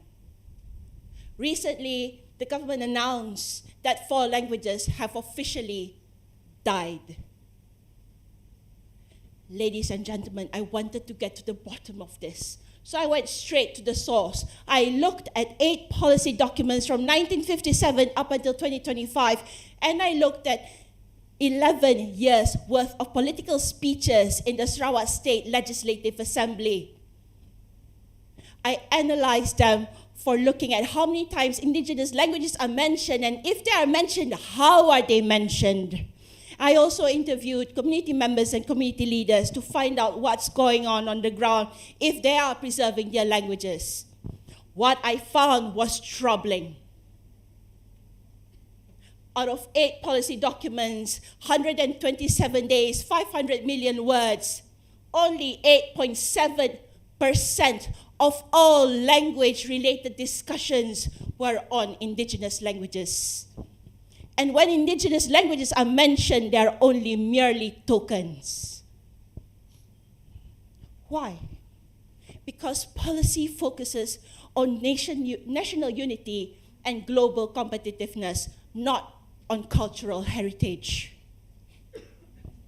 When we look at communities, they told us, yes, they've done so many work on the ground, but the problem is, without policy support, their efforts are not sustainable. Bahasa jiwa bangsa, language is the soul of our nation, yet when our indigenous languages disappear, will we still have our soul? Real sustainable change begins with inclusive policy, and this is what my PhD hopes to achieve. I will end with a quote from a Kejaman tribe with only 1,000 speakers left. I know that my people will disappear in the next generation. But I hope that when we are extinct, there are remnants of our existence. We are fading. Will you still remain silent? Thank you. Thank you. All right. I would like to invite our next presenter, Nur Farawahidah binti Badrusham from the Faculty of Arts and Social Sciences. Please welcome.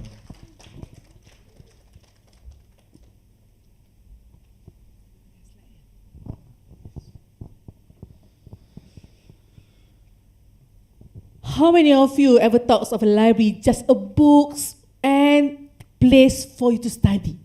Or a quiet space for you to read and hear someone to say like, shh, please lower your voice. But now we live in a world with more than 1 million published books. Yet, Malaysian average read book only 5 books a year. Now, picture this. A student, a retiree, and a scientist all working together, not in a lab, but in a library, tracking biodiversity, monitoring air quality, or mapping water resources. That's what we call citizen science, where anyone, including you, can contribute to real scientific research. But hold on, there is an untold story here. Academic libraries, despite being a trusted knowledge hub, are always missing out from this movement. That sparked my research. As I explore libraries in Malaysia and across Asia, I noticed something striking, that citizen science was expanding in other fields, but not in library field. So many academic libraries has a problem in citizen science for no clear framework to guide participation, undefined roles, whether they need to lead or become a supporter only, and lacking skill in project management, data governance, and science communication. This gap leaves library underutilized in citizen science, missing opportunity to connect research with society, foster open science, and empower community. That's where my research step in. I explore how can academic libraries worldwide can transform from passive information provider to active key player in citizen science. I interviewed librarians and active leaders across the US, UK, and asking them what actually libraries do in citizen science, what are their role and what the skill needed in citizen science. And my research revealed that librarians are no longer custodians of books. They are evolving into project leader, aligning citizen science with institutional goal, educator, building scientific literacy within communities, data steward, insurer, ethical, and also the open data practice and policy advocate, embedding citizen science to university strategy. But this need to develop new competency, right, in project management, data governance, leadership, and communication. My research proposed a framework to help libraries to adopt within this role, and they are not just become supporter for researchers, but they are leading a community science. And because of why this matter to communities, because when library take the lead, they open the door to anyone to engage with science, and that's the power of library. Thank you.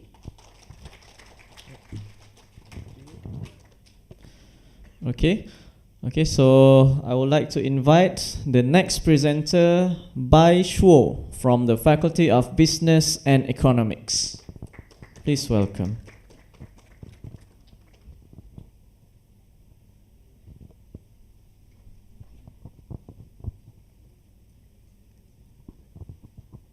Picture this. You are fresh out of the college with promoter board in your hand. You open your favorite job app, click apply. It's fast, almost fun, but this fast. Click it. You refresh the page, check your email, still nothing. Frustration set on. Actually, you are not alone. Over 60% of candidates drop out if they cannot see what's going on. It's just like applying in a void. No one likes to be left in the dark. What about for company? That means those top talent even before you meet them. It's not race of speed. It's talking about how to make candidates a part of the story. I talked with Gen Z graduated and job hunter. 3 simple questions. Do you feel the process was fair and open? And do you feel interested with the platform? And do you feel the platform easy to use? The answer was simple but powerful. They said, sleek design is great, but if I cannot track my status, I lose interest in fast. Imagine you are booking ride on Grab without seeing the location of travel. Everyone will feel risky, right? Same applies here. Only when you can show the steps clearly, candidates feel their own guided journey. This sense of fairness builds real trust, and real trust leads your company magnetic. So my research shows 3 simple things that a company can do. First, clearly data, like interview schedule, offer send. Second one is explanation, like you can tell the candidates about how you screen, like we match your skill with job. Last but not least, explain how you use their information, like we only use your information to find you a good job. Only when they can say they are informed and respected, they take longer, apply more, even tell their friend, because true word is pure gold. So remember, trust is new currency in digital lives. Let's build the platform that is easy, open, and fair. Then look what top talent work to you. Thank you. Thank you.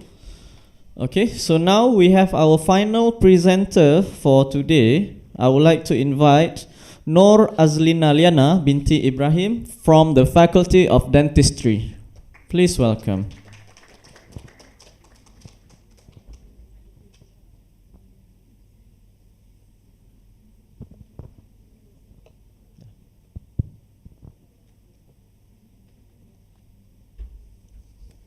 Bismillahirrahmanirrahim. Assalamualaikum and a very good morning.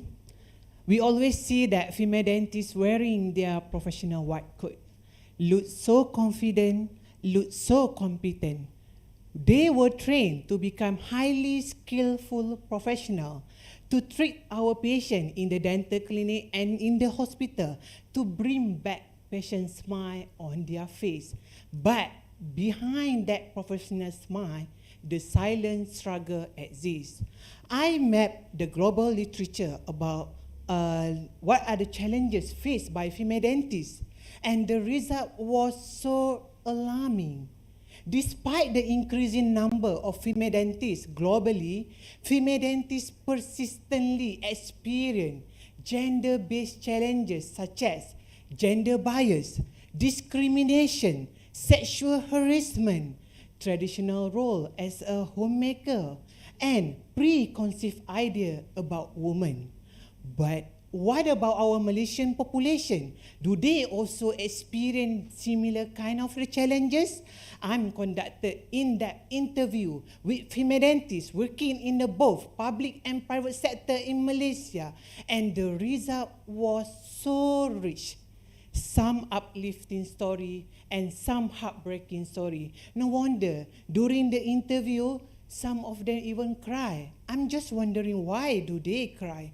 Because I am the one who truly listened to their story. But their story is not ended there. We move forward and bring their real life story to discuss with the key stakeholder, the policymaker, the senior administrator, and the leader of the Professional Dental Association to discuss what are the potential strategies could be implemented to support women in the workforce. Why this research matter? Because the healthcare system that fairly support women in the workforce are higher risk of burnout, career stagnation, early retirement, and job dissatisfaction. So, in order to empower women in the workforce, we must first listen to their story. Why? Because every single white coat you see, there is a voice that waiting to be heard.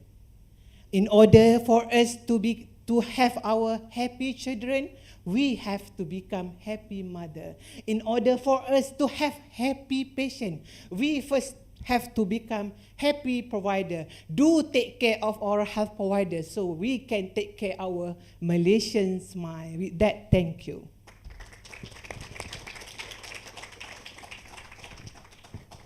Thank you. Okay, so I would like to thank you to all our brilliant presenters for your presentation today. Okay, so that marks the end of the participants for today. We will take a short break around 10 minutes as we allow our judges to deliberate and tabulate the scores. Okay, so let's have a short break around 10 minutes and then come back.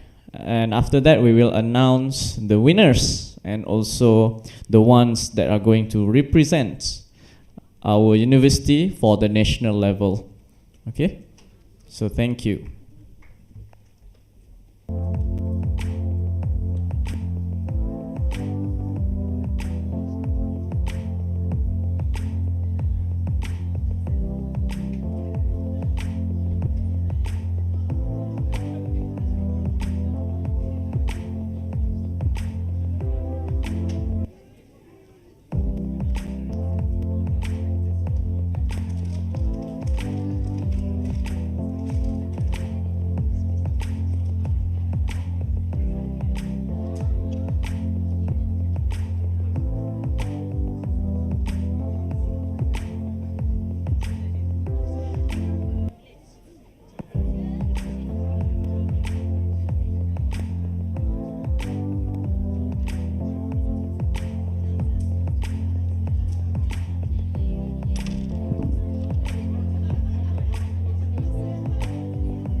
For those who are still outside, feel free to come into the hall as we will begin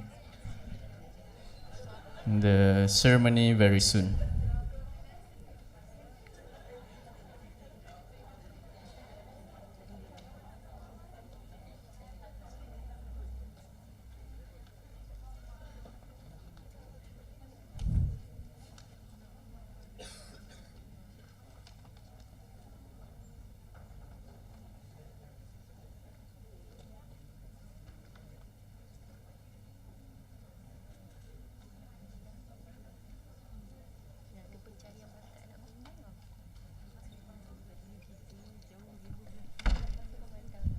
Okay, so hopefully everyone is ready.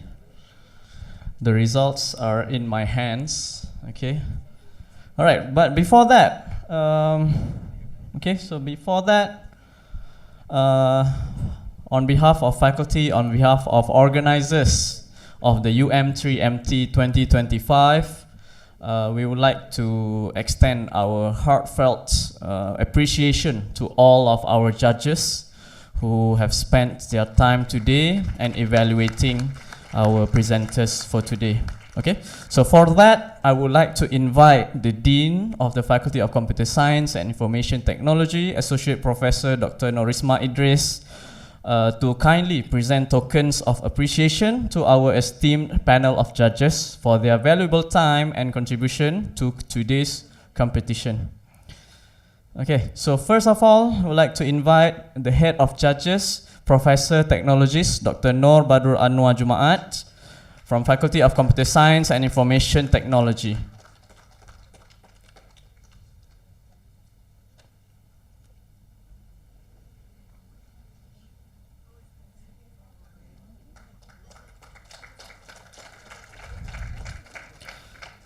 Professor Dr. Surinder Pal Kaur Chanan Singh, the Dean of Faculty of Language and Linguistics.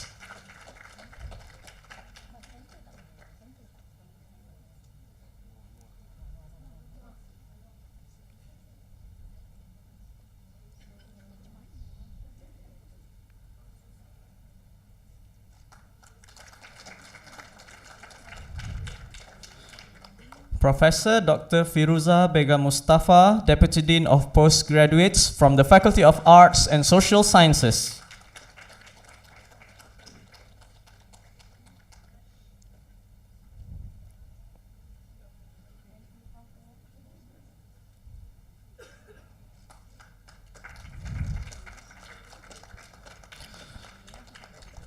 Associate Professor Dr. Muhammad Fazril Muhammad Razif, Head of Visibility, Information and Communication from Faculty of Medicine.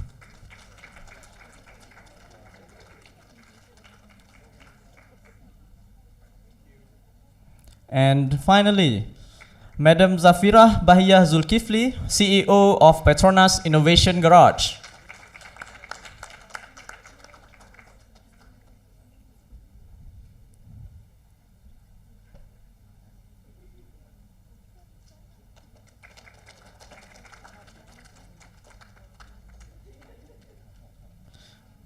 All right. So first of all, I will announce the consolation prizes. Okay. So we have consolation prizes for the first category for the science, engineering, and technology first. Okay. All right.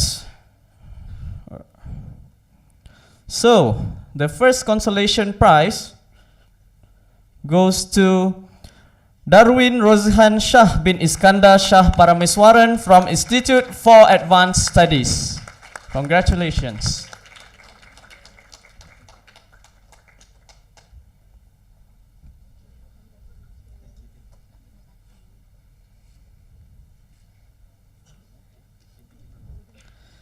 The second consolation prize goes to Yandrapati Pierce from the Faculty of Engineering.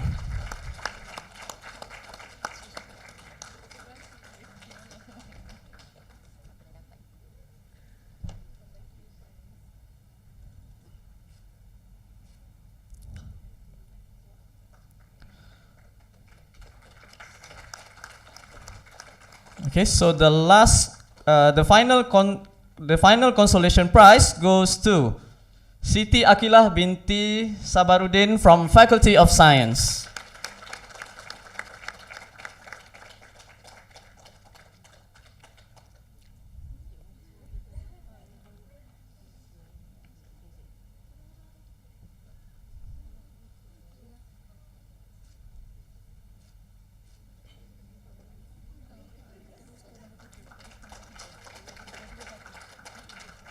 All right, next. Okay, so for the science, engineering and technology field, I will announce the winners. Okay, I will announce the winners. And please remember, the winner and the runners-up will represent the university for the national level of of the 3 minutes thesis competition. Okay, so for the science, engineering and technology, third place. Okay, third place goes to Gita anak perempuan B Anbalagan from the Faculty of Medicine. Congratulations.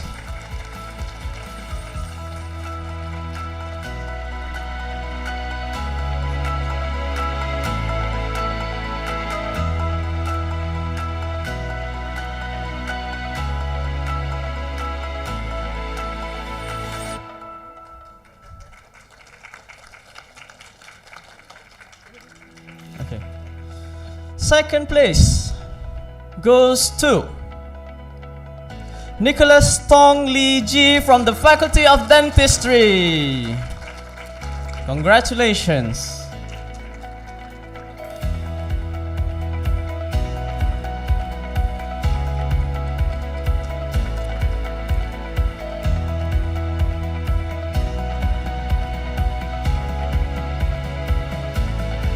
And now, the winner of UM3MT 2025, category of Science, Engineering and Technology, goes to Adam Henry Sivapadam from Faculty of Pharmacy.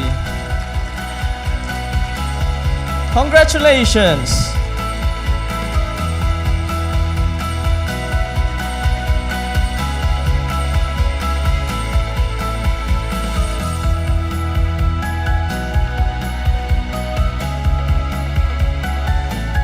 Congratulations to the winners from the category of Science, Engineering and Technology. Now we will proceed with participants, winners for the Social Sciences category. Alright, as usual, I will begin with the consolation prizes first and then followed by the winners. Alright, the first consolation prize goes to Nurfara Wahidah binti Badrusham from the Faculty of Arts and Social Sciences.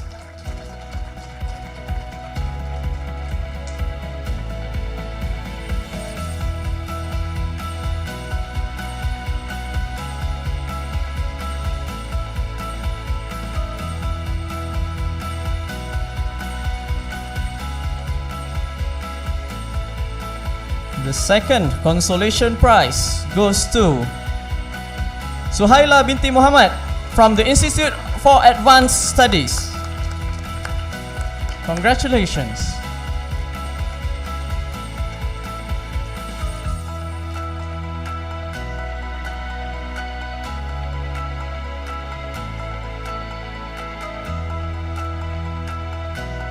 The final consolation prize goes to Clara Ling Boon Ing from Faculty of Education.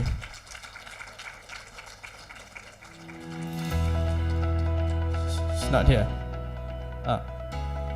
I think she's not here. Hey, Clara. Okay. All right. We will proceed for the winners of this category, which is the Social Sciences category. All right. So third place goes to Hao Jinting from the Faculty of Business and Economics.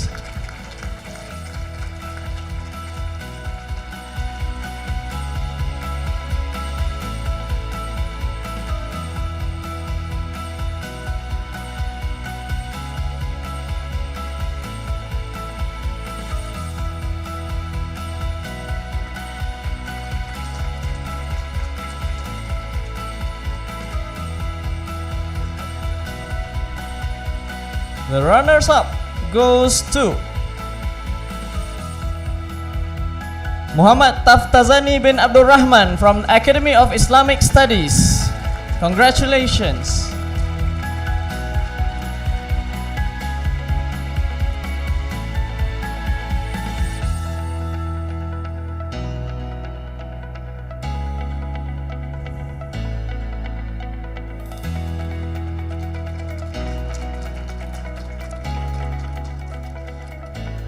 And the winner goes to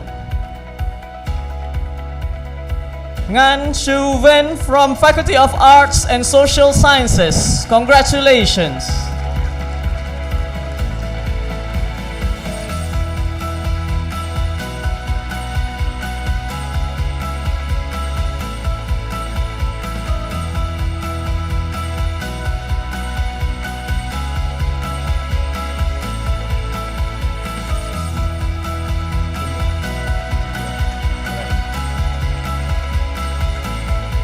Okay, so thank you, our Dean, Associate Professor Dr. Norisma.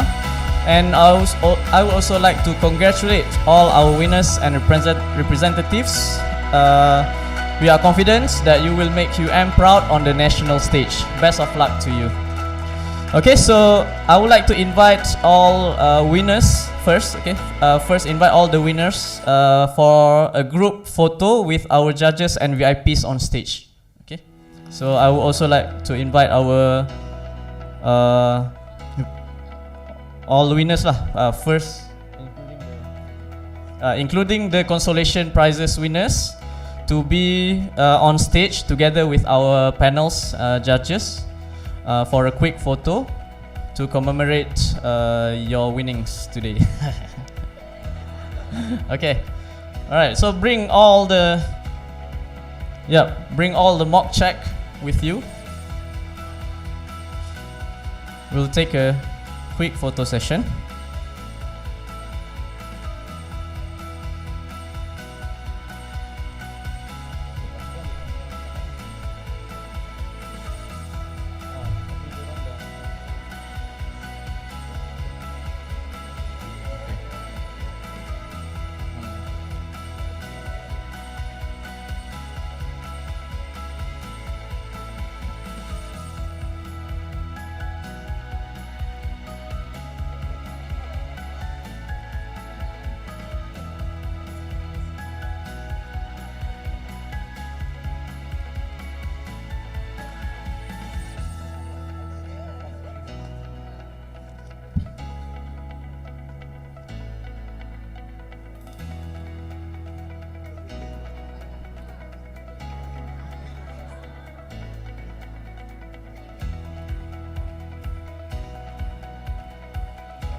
Okay, so congratulations to all.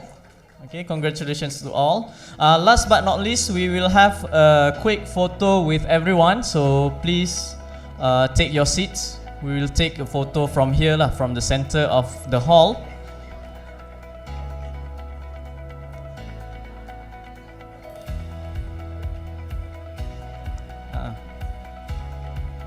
All right, so please take your seats. We will.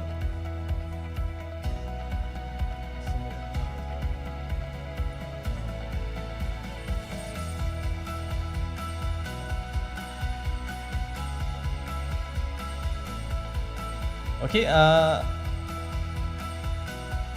Let's try to squeeze to the center a bit because I think the left side and right side will not be visible in camera. So move towards the center.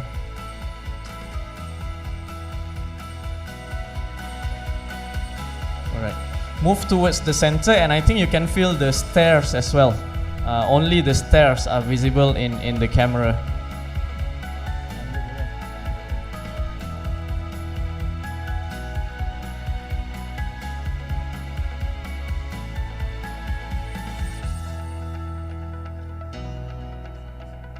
Okay, fill up the stairs.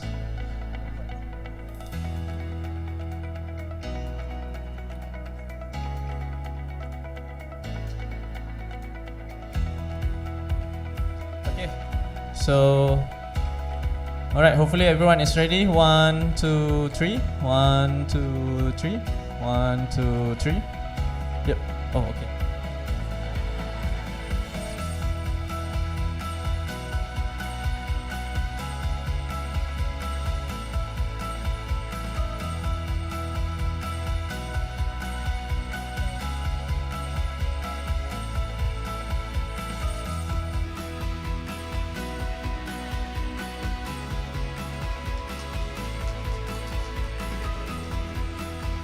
Alright, thank you all once again for attending this program, attending this event, and we look forward seeing you at the next UM3MT. For your information, lunch are provided. Lunch are provided to all participants. You can go and take your lunch just when you exit this hall. All audience members are also can take your lunch that should be available outside this hall. Alright, thank you. Hopefully we will see you again next year.